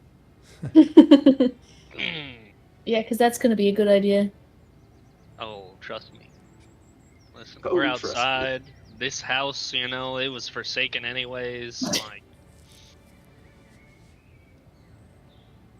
So she, after stepping forward and attempting to blind you, you kind of like shake off the magic, begins to readjust to, let's see here.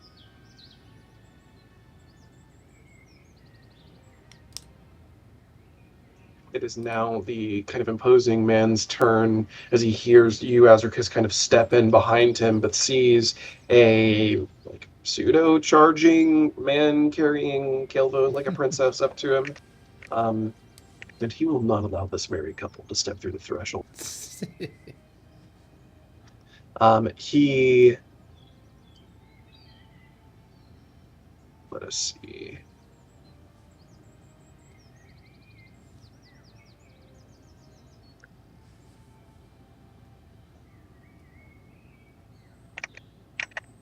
Without even drawing his sword... How far is this? Oh, he definitely can make that. Without even drawing his sword, steps directly up to you, Alden, and slashes down with a first round of claws into the creature that you hold in your arms. That is a 16 to hit. Yeah, no blocking that. Okay. D6.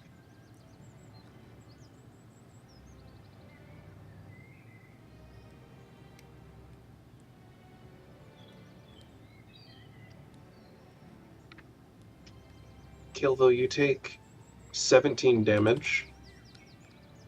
You take 10 slashing damage from his claws, and then an additional 7 necrotic damage. Yeah, he's out. Matter of fact, because he hit me a third time, that's an automatic death saving throw, if that's what we're Wait, doing. no, he only hit you once, so he Oh. does slashing and necrotic with his claws. This is very much a combat, by the way, that you're not meant to win. These are like essentially lieutenants. Well, how much damage total? You take 17 damage total, 10 slashing, 7 necrotic. Okay. But it's all one attack. I did 17 plus 10. That's why I was... Oh, yeah, goodness gracious. Yeah. Maybe Strahd did that, but not these guys. So are you out, or are you like still No. making I'm just still up. damage? I'm still up. I Okay. just... If it was 27, yeah, I'd be out, but... He then brings down his second claws at you, specifically Alden, for a 17 to hit. I'm gonna warding flare it, so he's got disadvantage. Okay. That's my Still- reaction used as well. Still a 17. His second roll was much higher. I credit you on the second one. Damage for it. And I'll ask as well, would you like to roll either like a con save or a dex save to see if you keep holding Caelvo through this damage? Yeah. Okay.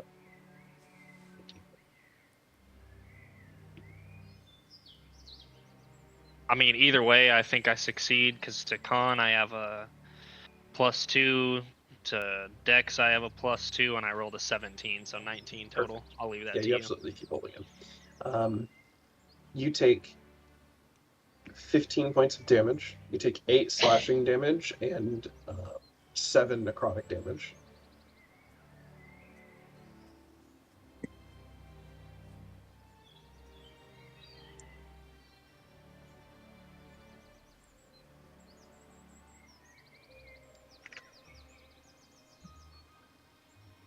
Okay.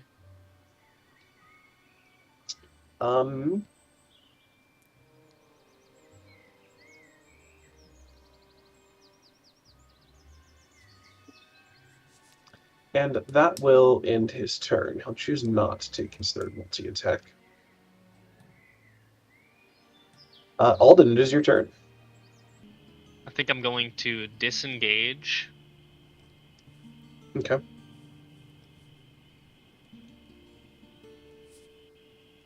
And run to the door to try and get inside of the house. Okay. As his reaction, he follows you to the door. Any fleeing character, while he doesn't get like an attack of op on you because you disengaged, he does follow you directly to the door. So you're kind of stood there now with Azricus and yourself and him kind of all in the same vicinity, and Caelvo because he's still in your arms, obviously. But yeah, you absolutely can disengage for sure.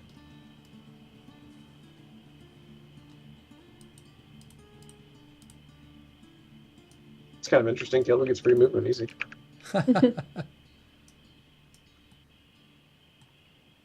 Is that your turn? I'll give you, like, I mean, obviously, you can try to attack, obviously, as well, now that you, like, realize that he was able to follow you as a legendary reaction.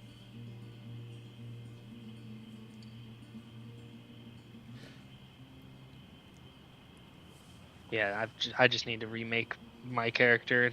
None of my spells show up on my character sheet, but they're not available in D&D Beyond at all. But they're on my character sheet.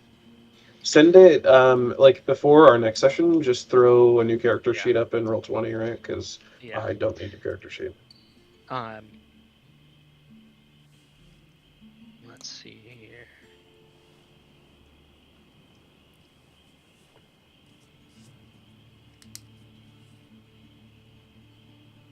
Oh, sweet. And I'm going to Shield of Faith myself. Actually, I'm going to Shield of Faith Caelvo. Okay. Interesting decision. Shield of Faith gives +2 to AC, right? Yeah. Okay. And does that end your turn? That does end my turn. Okay. Azricus, it is your turn. Yep. They're right there next to me at the door. Yeah, so there is currently... You've got Caelvo, Alden carrying Caelvo kind of like directly in front of you. Elizabeth is like technically behind you in the doors, or like running up, this round of combat at least. Getting like out of the couch.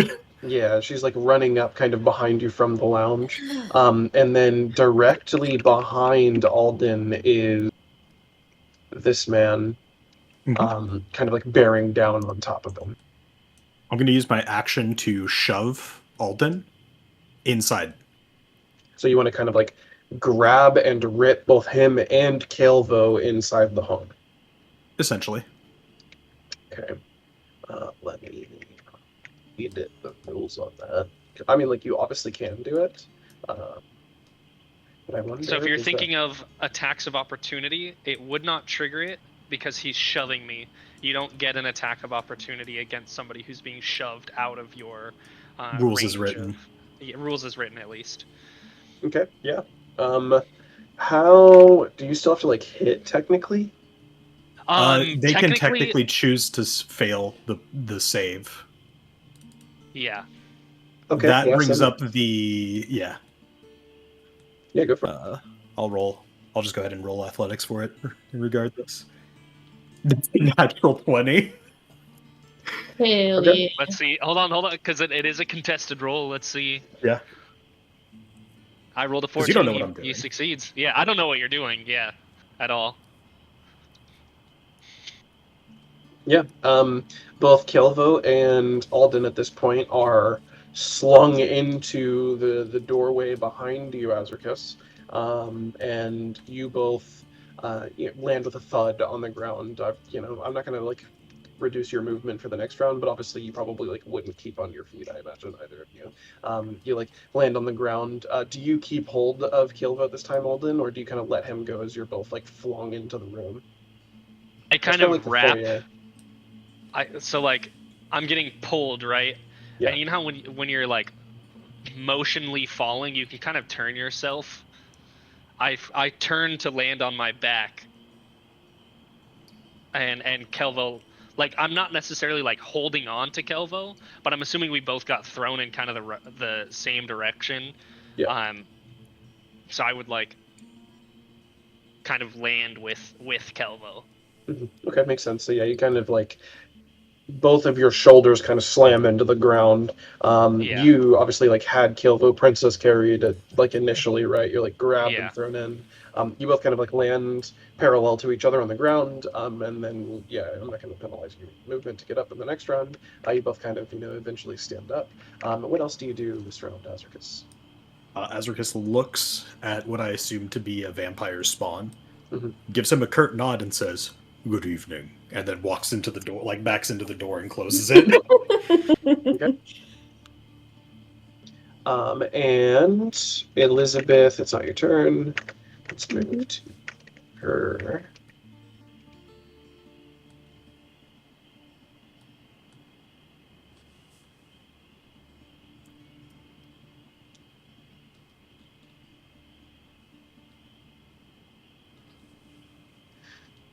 She moves up to the door.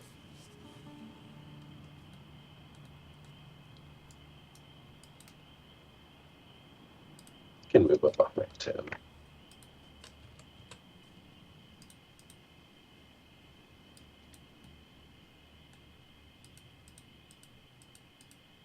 That's her turn. Caelvo, what do you do inside as you stand up from being slung inside? Well, is the door closed at this point? Yeah, Azricus closed it on his way in. I Well, don't know if that's like an action or not, but I'm fine with that. It doesn't matter. he's probably going to go scramble behind a chair in case they come busting in the door. Kind of partial cover, but kind of peeking out to help however he can. But right now he's hiding. Okay. So you inside go behind a chair. That brings us to this lady. Actually, I'll ask you, Elizabeth, before we move on to this next round of combat. You're running in. You see all of this kind of happen. Azricus closed the door. What are you doing in that moment that happens? I would just. What is going on? What is happening right now? I wouldn't take any sort of action or anything. I would just ask them what's going on. Azricus and Caelvo, you can respond to her at this point. Do a perception check for me, Elizabeth.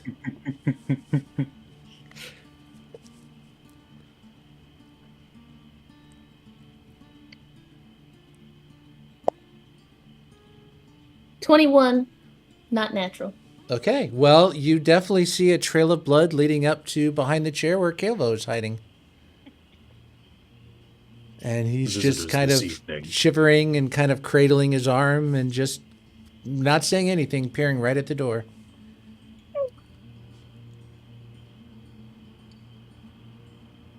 And with that, we're out of initiative, so you may talk amongst yourselves inside now. You hear Azricus being the closest to the door at this point. You hear a faint scratching on the door. A like sorrowful and like mourning kind of sob from outside of the door. Very quiet though, and it's almost like, when you watch a movie and you can tell that the actor or the actress is like trying their best to seem sad, but it's like a little fake, right? Woe is me. Well, there's like something like not quite natural about it, right? We as humans can like tell like sadness in others through empathy, right? This is not a human. This is a creature who appeared sad from the like a brief moment you kind of caught of her. You saw like the mascara running down her face. Alden saw it too. But yeah, the sob isn't quite human. And yeah, you hear the scratching on the door, kind of almost in a way rhythmic before it stops. And the sobbing stops, and you hear footsteps moving away. I'm gonna first quietly in sign language to Alden say, "Stay away from windows," since some of them are not very well covered. And then I will lowly whisper it to everyone: "Stay away from the open windows." All 4 of you give me a perception roll. Elizabeth, you don't have to. We'll use your 21 from a moment ago. Okay. 18. 18, cool. 11. This is sight, by the way, as well, Azricus. So, Mhm. And Caelvo. Caelvo is on high alert. He got a natural 20. Nice. Azricus, you don't notice this because of your position within the house, right? So there's like here I can kind of show you guys as well. If you look, let me bring you here.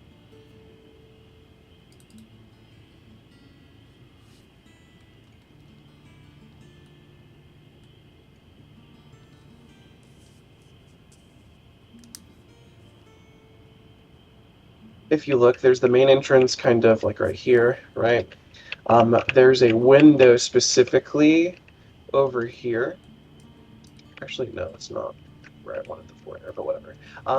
You specifically see Azricus. You don't, because you're like actually like signing to the others, obviously, and like trying to let them know. Alden, Caelvo, and Elizabeth, as you guys are kind of like, oh shit, what's just happening? You know, Caelvo's like shaking behind a couch, kind of peering around. Remember, there are busted out windows in this place that are not boarded. Obviously, Azricus and Alden, you both understand how vampires work, and there's a reason why you tried to get inside as quickly as possible. You understand that the busted out window, while, yeah, it's a little scary and you don't necessarily want to be right next to one, they can't get through that window without being invited into the home. As you look to a window, Alden, Caelvo, and Elizabeth to your left, you see a pale face of a woman staring directly at you. Alden specifically, her eyes disapprovingly narrow in on you. This woman is tall, even taller than you are, Elizabeth, and almost as tall as Azricus is as an orc. She stands staring through the window. The shadows seem to kind of dim. The light from within inside, you feel coldness reaching under your garments. You can feel the air itself being sapped of not only heat, but also happiness as you feel a as you feel a judgmental gaze fall upon you, Alden. You will be punished, boy, either tonight or when we tell our Lord what happened here. Static discharge. Do you actually static discharge? Yeah, straight at the window. Okay. What's the reach on it, and like how does it feel? 60 feet. Basically, he's just rubbing his hands, and then he shoots him forward as like it's a ray of frost. But since he can twist the elements, it turns from frost to electricity as it shoots towards her. Just a cantrip. Okay, and is it like a save, or how does she? No, it's actually I have to roll to hit. Okay. Which is a 16 to hit. It does hit, however, you see... Actually, no, it does hit. Roll damage. Counterspell. Well, good. No, she has something that I'm going to use, but it happens after damage occurs. It's only 3 electric. You see that the electricity goes through the window, and for all intents and purposes, this is a spell you've practiced, it should have hit her. As the spell gets outside of the window and is about like maybe a couple of inches from her face, you see blood. Azricus, this might interest you a little bit as well. You see blood come up and actually deflect the electricity and ground it to the ground. She does not move a muscle. Her eyes, unblinking, unwavering, still looking directly at you all. our Lord is not going to like what he hears when I explain to him how you assaulted his future bride.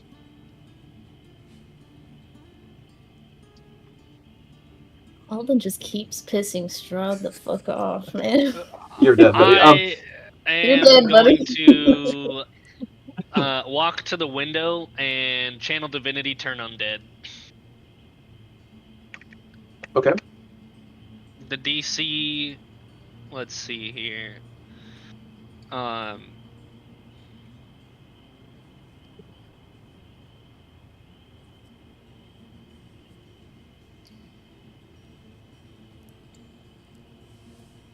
It's a wisdom 14.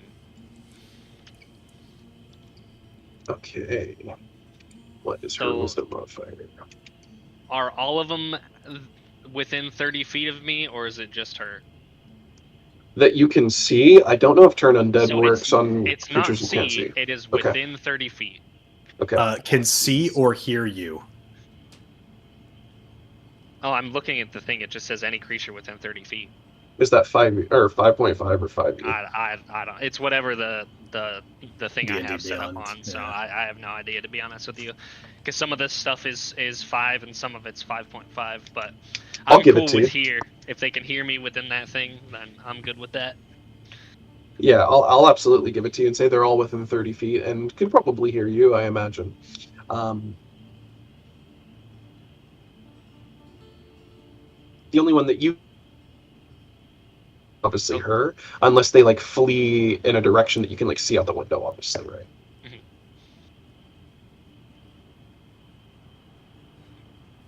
To be honest with Okay. you, my assumption is that they're just standing at the door, hoping that one of us is dumb enough to come out of it.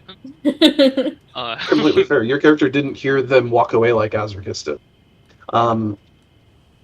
So, when you turn undead with your channel divinity, like what do you do as you walk up to the window and like try to get this woman to flee from you? So this is entirely like not a game mechanic, but have you watched the movie The Prince of Egypt? Yes. Do you remember the burning bush scene? Maybe, like very So, like, barely. Light kind of like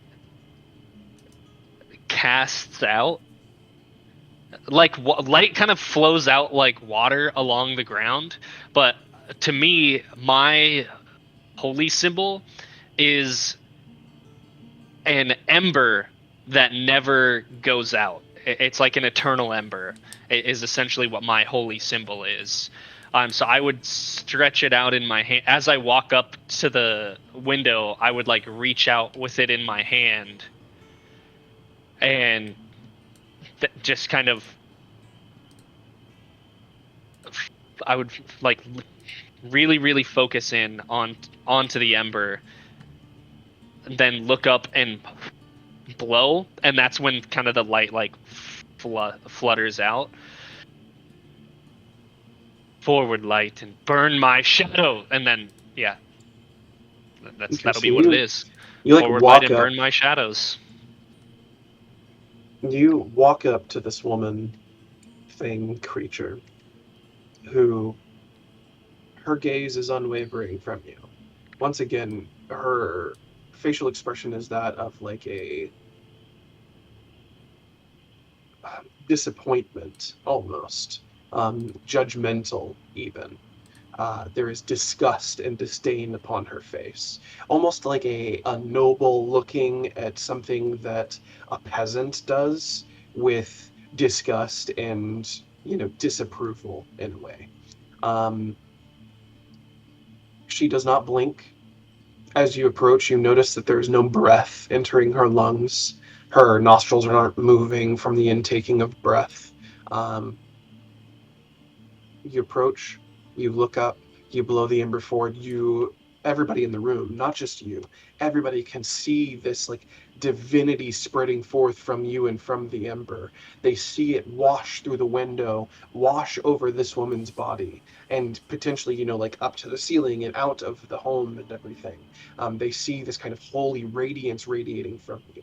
This woman does not move. Her eyes stay transfixed on you. You see it pass over her. She kind of cocks her head to the side. I am not the same undead that you are used to facing. We will see each other very soon, young cleric. And then, in a moment's notice, it's as if the very mist itself fades over her face, and you can no longer see. You're looking out the window still, absolutely. You can't see her there. Her body has disappeared. Azricus, you alone can hear the sounds of footsteps on the roof, off the roof, and then out. You don't, and it's only one set, you don't hear the third set of footsteps. You saw 3 people. You know that there are 3 creatures that attacked. But you saw the initial woman at the window disappear. You heard the footsteps from the roof move out. You do not hear the third set of footsteps. Best we stay inside, slumber in the hall. More to the center of the house.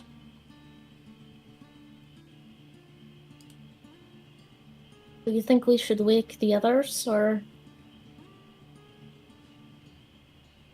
No, I don't think they can do anything either.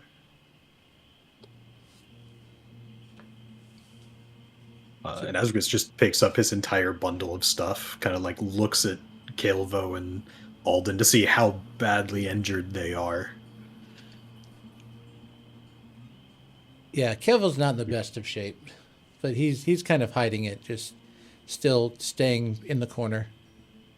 Are you like intentionally hiding it, or you're just kind of like you yourself are hiding away, and so it's like not exactly obvious? But I mean, they saw the blood trail, right? So. He's trying to be as small and unassuming as possible. Not trying to like hide behind something, but be like, all right, if I stay quiet, I stay in this corner, I won't be noticed. Kind of like a defense mechanism. Mm-hmm.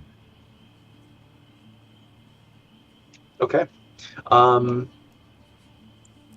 Poor kitty. I'll say it. As you can tell that Caelvo is definitely hurting. You also watched him get attacked, so you know that he took damage. You don't know exactly what kind of damage it was, but you did watch both him and Alden get attacked. Alden, I'll let you kind of describe what you look like now standing at the precipice of an empty window.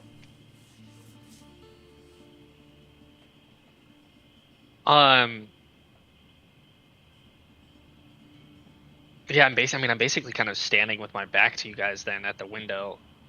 You would see, so I stretched my left hand out with the ember, and my right hand kind of laid at my side, and especially Azricus, you would be able to smell the blood coming from where I got gashed, and then you could see it start to pool down my arm, dripping off of my fingertips as it like kind of pools on the ground below where my arm was. I'm gonna pick my hand up, put the ember back in my tunic, and then kind of look around the room looking for Caelvo.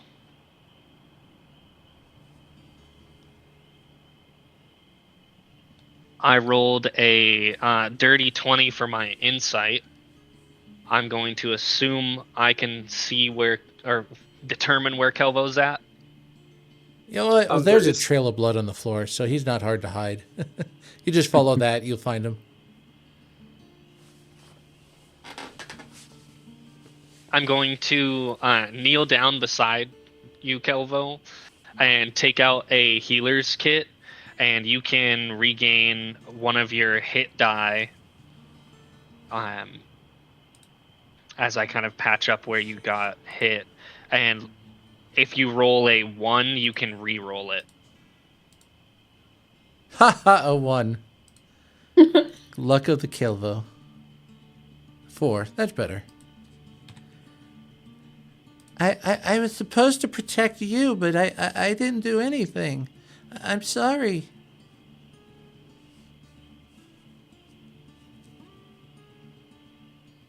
It's okay, my little friend. There's not much to be done against such opponents. Did they say what they wanted? Wait. Apparently they say want that- me dead. You definitely, Elizabeth, heard the woman in the window talking to Alden as he like approached, and like I can't remember exactly what she said or what I said, but essentially their goal was to punish Alden for what he did to Irena, for, and I quote, their lord's next bride. Yeah. See, Caelvo heard that, and he thought he was referencing the lady. The I did lady too. out there. I did too. Because that Which is happened totally after fine. Caelvo tried to attack her. Both Caelvo and Elizabeth can absolutely, and I agree with that, Yeah. can probably assume that she meant her. I don't know if Alden and Azricus would have maybe understood differently that it was Irena that they were referencing. Oh, I definitely understood it was Irena. Yeah. But yeah, you definitely heard her. Like their goal was to punish Alden. Why And didn't they come in? yeah. I'm glad that they couldn't. Why? That is The door's one of right the- there. It is one of the weaknesses, the laws they must abide by when they're changed into these creatures. They need permission to cross the threshold.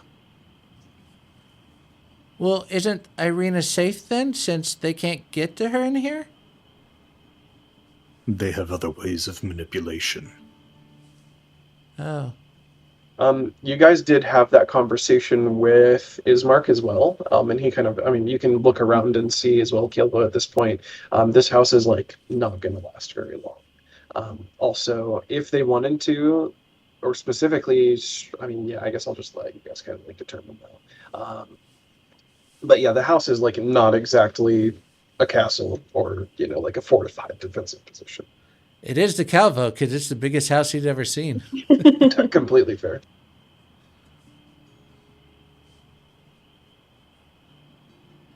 After the it's whatever you rolled plus 2. So if you rolled 4, it's 4 plus 2. Okay. How are better. you looking?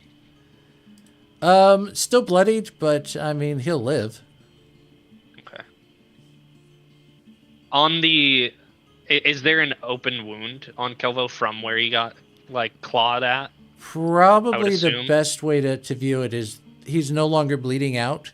So he's got that staunched, but he does look pretty, from what you've seen of him so far, he looks a little paler than normal, but not by much.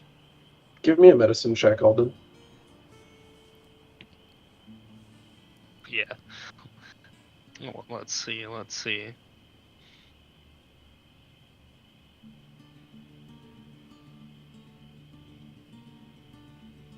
24. Awesome. You understand, even with like the very little knowledge that you have of like frog medicine, that like you understand basic wounds, though, obviously, and especially with that 24, you understand wounds extremely well. You took damage from that creature yourself. You understand that like there is a serious implication potentially of like infection. Even with the healing that you did, he's still bloodied. The wound is still potentially open to being infected, should it not be tended to properly. Which he just used the healer's kit on it, I think.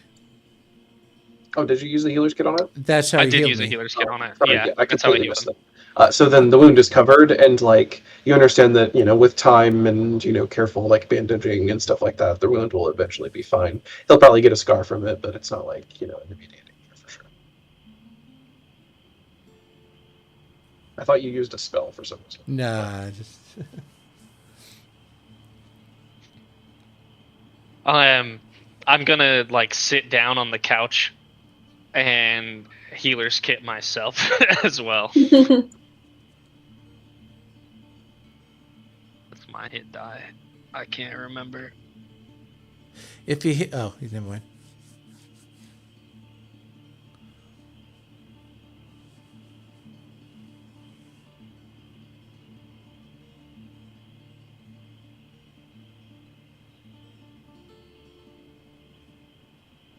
Well, Caelvo's probably going to stay in that corner and curl up there, not moving.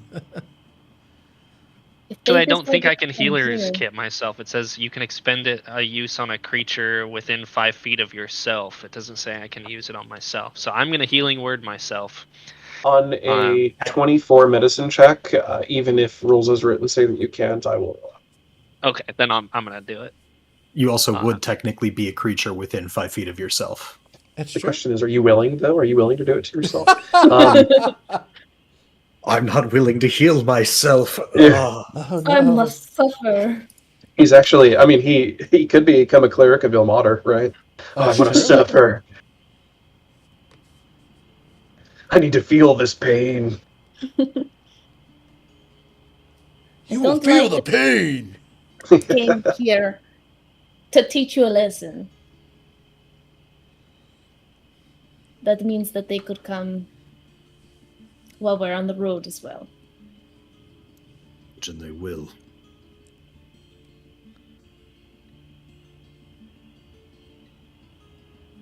Alrighty.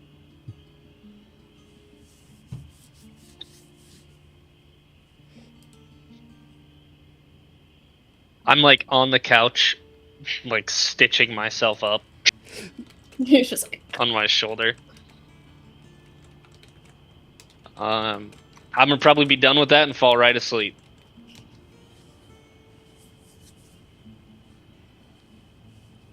Okay. You guys kind of sit there, idly chatting. Caelvo, curled up in a corner, eventually falls asleep. Alden also is like, just finished with his stitching and just kind of drifts off to sleep eventually. Azricus and Elizabeth, do you guys go to sleep? Do you stay up and talk for a moment? We have 9 minutes left in the session, so feel free to take this time to talk amongst each other.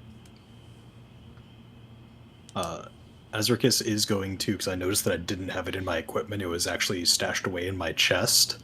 So I'll make a point of taking the flask of holy water that I have out of my chest and keeping it stashed for a quicker use in my equipment. Like on a belt or something, like a holster for a vial or something like that. Or I guess it's like a metal flask for me to douse something with. you're just gonna throw it at people like they do in Supernatural, right in their face. Yeah, exactly.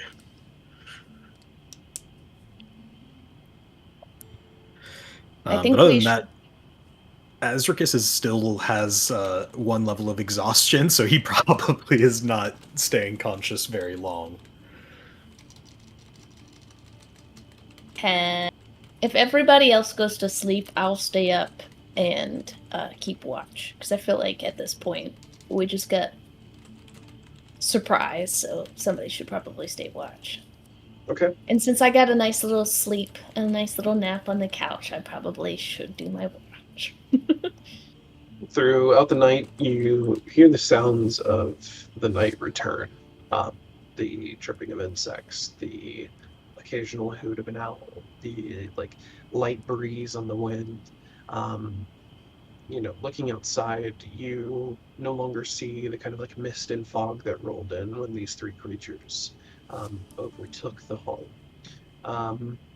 And eventually, throughout the night, as you kind of, wake each person up to do their own watch, and then you get some sleep, you all get a long rest. Dawn comes. The sun doesn't bring the much-needed respite that I'm sure you all want and need, but it does bring the promise of light outside. The ability to see a little bit better than these creatures of the night might be able to, or at least be able to see normally. You each kind of wake one by one after a long rest.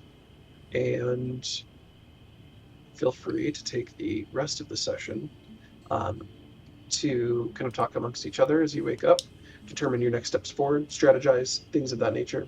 And yeah. If you guys wake up at dawn, I am already outside praying, looking to the east. By normal, well, I mean, I guess we've only slept 2 nights, so not normal to you guys yet, but I am there praying outside to my God. If you are attempting to hear what I'm saying, I would say roll an insight, but that's up to you. Well, Caelvo will be at the window inside, just watching you wide-eyed, keeping an eye out for anything approaching you. Like, what are you doing outside? Yeah. We know there's evil people out there. Azricus is sitting on the steps up to the house, or like right at the threshold, just kind of like munching on some hardtack, watching Alden pray.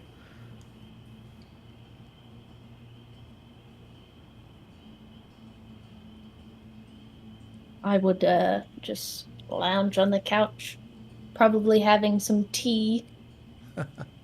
I would have snooped and found some tea or some coffee. Politely snooped. You know how the nobles snoop, yeah. Oh, yeah. Alden, do you have any intentions of visiting what was once a holy house in this town?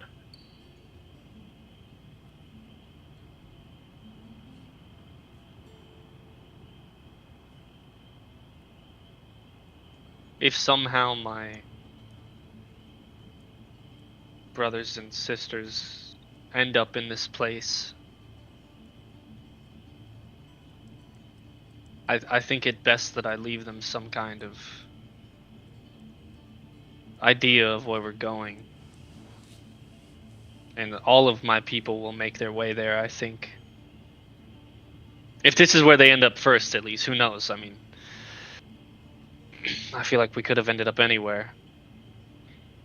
Did end up at least close to Caelvo, and he was not with us before. That is true. There's no telling if Caelvo was brought by my mother. I don't know what kind of magic that she cast to make us come here. Well, no, your mom wasn't there. Kelpwood is full of like magic and stuff, and sometimes there's planar portals, and the fog and the skeletons came, and I think that's how I ended up back here. I just got lost and found you guys. Well, not immediately. I appreciate you finding me first, since those bad guys, but I'd never met your mom or any of your family, unless they're from Kelpwood. I don't think so, my friend. Well, at least never seen anyone of your kind. From what we've heard from some around town, Ismark, this is not a new notion that outsiders are brought here. Apparently it's happened before. Which could be an explanation for why Caelvo has been brought here, but I mean, you guys saw my mother sent us here. There's no doubt about it. I just don't know why. Perhaps we will find answers here. I'm not quite sure if I want them or not. Azricus is also going to spend some time pulling out like another piece of paper and scribbling on it. Basically just kind of roughly recounting what he's experienced and everything that he knows about what's going on in the land. Okay. And then I'm going to go find something like maybe closer to like, I'm sure there's like a road that passes by the manor. For sure. And I'll go find like a tree or something, like a rock by a tree, and I'll dig like a little divot in so it's protected from the elements, and I'm going to shove all of my papers in there and carve that sigil of my order into the tree itself. Just kind of like a general like lore drop to inform if any of my people come after me, because this is definitely the type of thing that they would explore. They're like, oh, we had an entire group of people vanish in a mysterious fog. All right, let's go send another half dozen in there. Yeah, that's kind of exactly what I'm thinking as well. Is like, my order's like very firm on burial rites, so like they're going to like someone. If I die here, someone is coming. So, that's kind of my idea around getting the cemetery in order. So you do want to go to the church that's here? I think it would be best. Plus, maybe, who knows? Maybe I can rekindle what's lost in Dear Father. It's an interesting thing, really. Like the tenets of my faith and the founding of my order came at a time where magic didn't exist. So you can take from me anything, everything, and I will still have my faith. So maybe I can help. Your founding was during the spell plague. Yeah.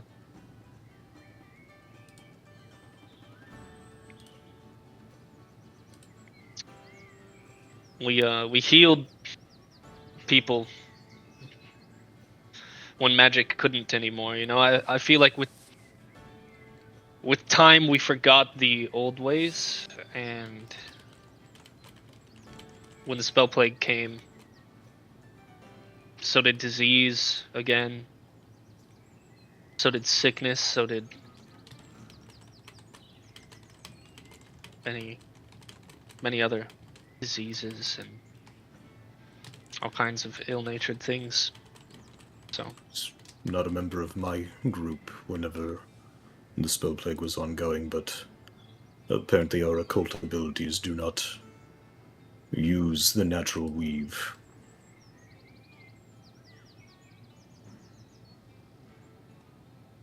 We're not that's quite particularly interesting. magical.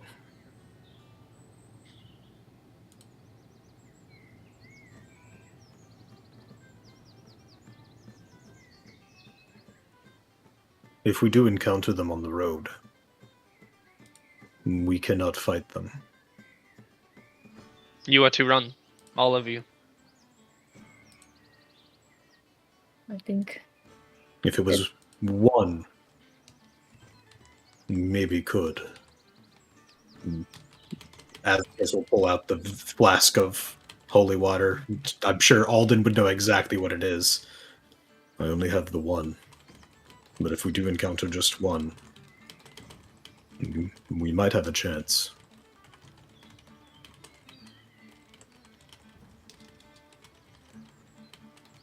I don't like that there was multiple of them either. I wonder if they always watch the travel house. in cycles. Yes. I'm going to pull the silver dagger from my bag and toss it to you, Azricus. I think this will serve you better than I. There are the shape changers in this land. Very much so.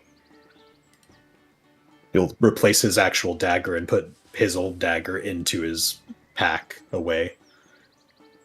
If anything happens to me, I keep this on my body. Take it and use it.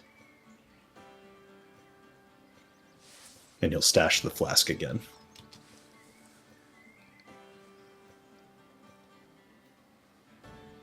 Let's hope that does not come to that.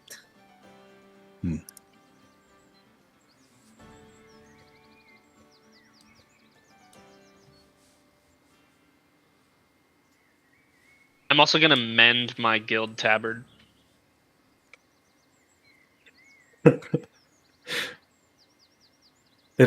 That's something that always made me laugh is like all of the damage people take in combat. Their outfits are just torn to shreds at the end of a single adventuring day. At the end of a 10-day, you're basically walking around in the nude. You've got nothing. You've got nothing. Yeah. You've lost your dignity.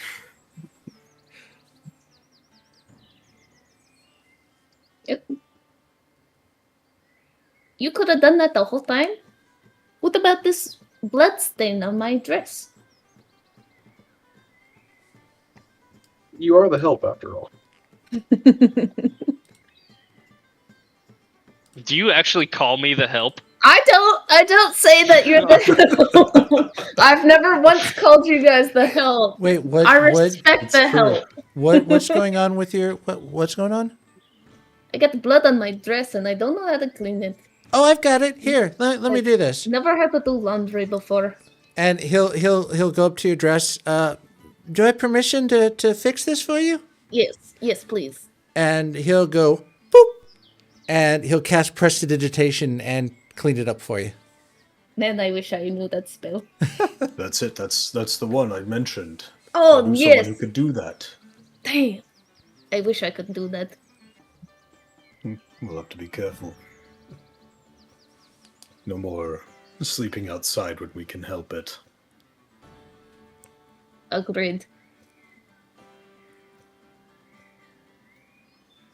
This journey is going to be difficult. How do we even fight those things?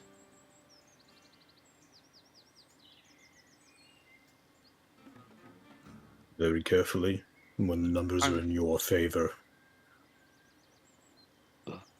In my order, when we know of an outbreak or an enclave of these creatures, we tend to send experienced clerics and experienced paladins. Radiant damage just annihilates them, in all honesty. It's quite a show sometimes, and I thankfully am lucky enough to have been on an adventure where multiple senior clerics have summoned these divine guardians that just, I mean, annihilate the undead.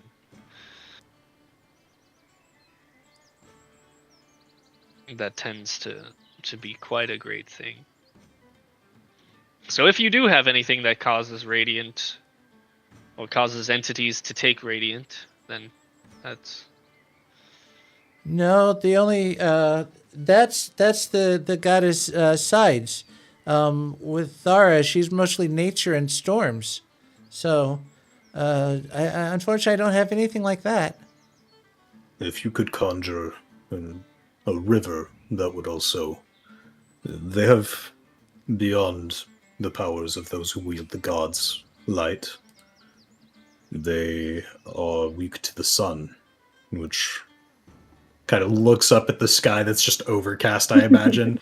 Just why they are so prominent here. And running water, which is...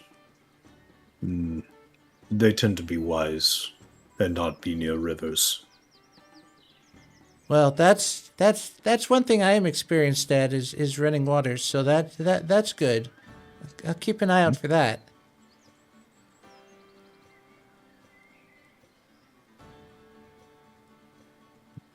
I wonder if there is a river that leads towards Velaki that we could follow partway.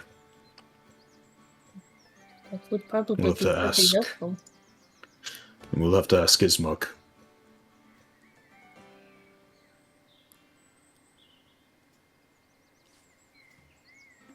If you want to visit this graveyard, we may want to do it as soon as possible before leaving with Irena. If Ismark has smoothed over the concerns. Like those guys. Like those guys and subscribe to those guys. Hit the bell. You have, for lack of better terms, found ways that not even I could have predicted to piss off the main villain and Dude. his posse. So yeah, I just, start thinking about it a little bit, how you would like to bring Silas into the campaign if that ever becomes a thing. Because you are definitely enemy Treading number one.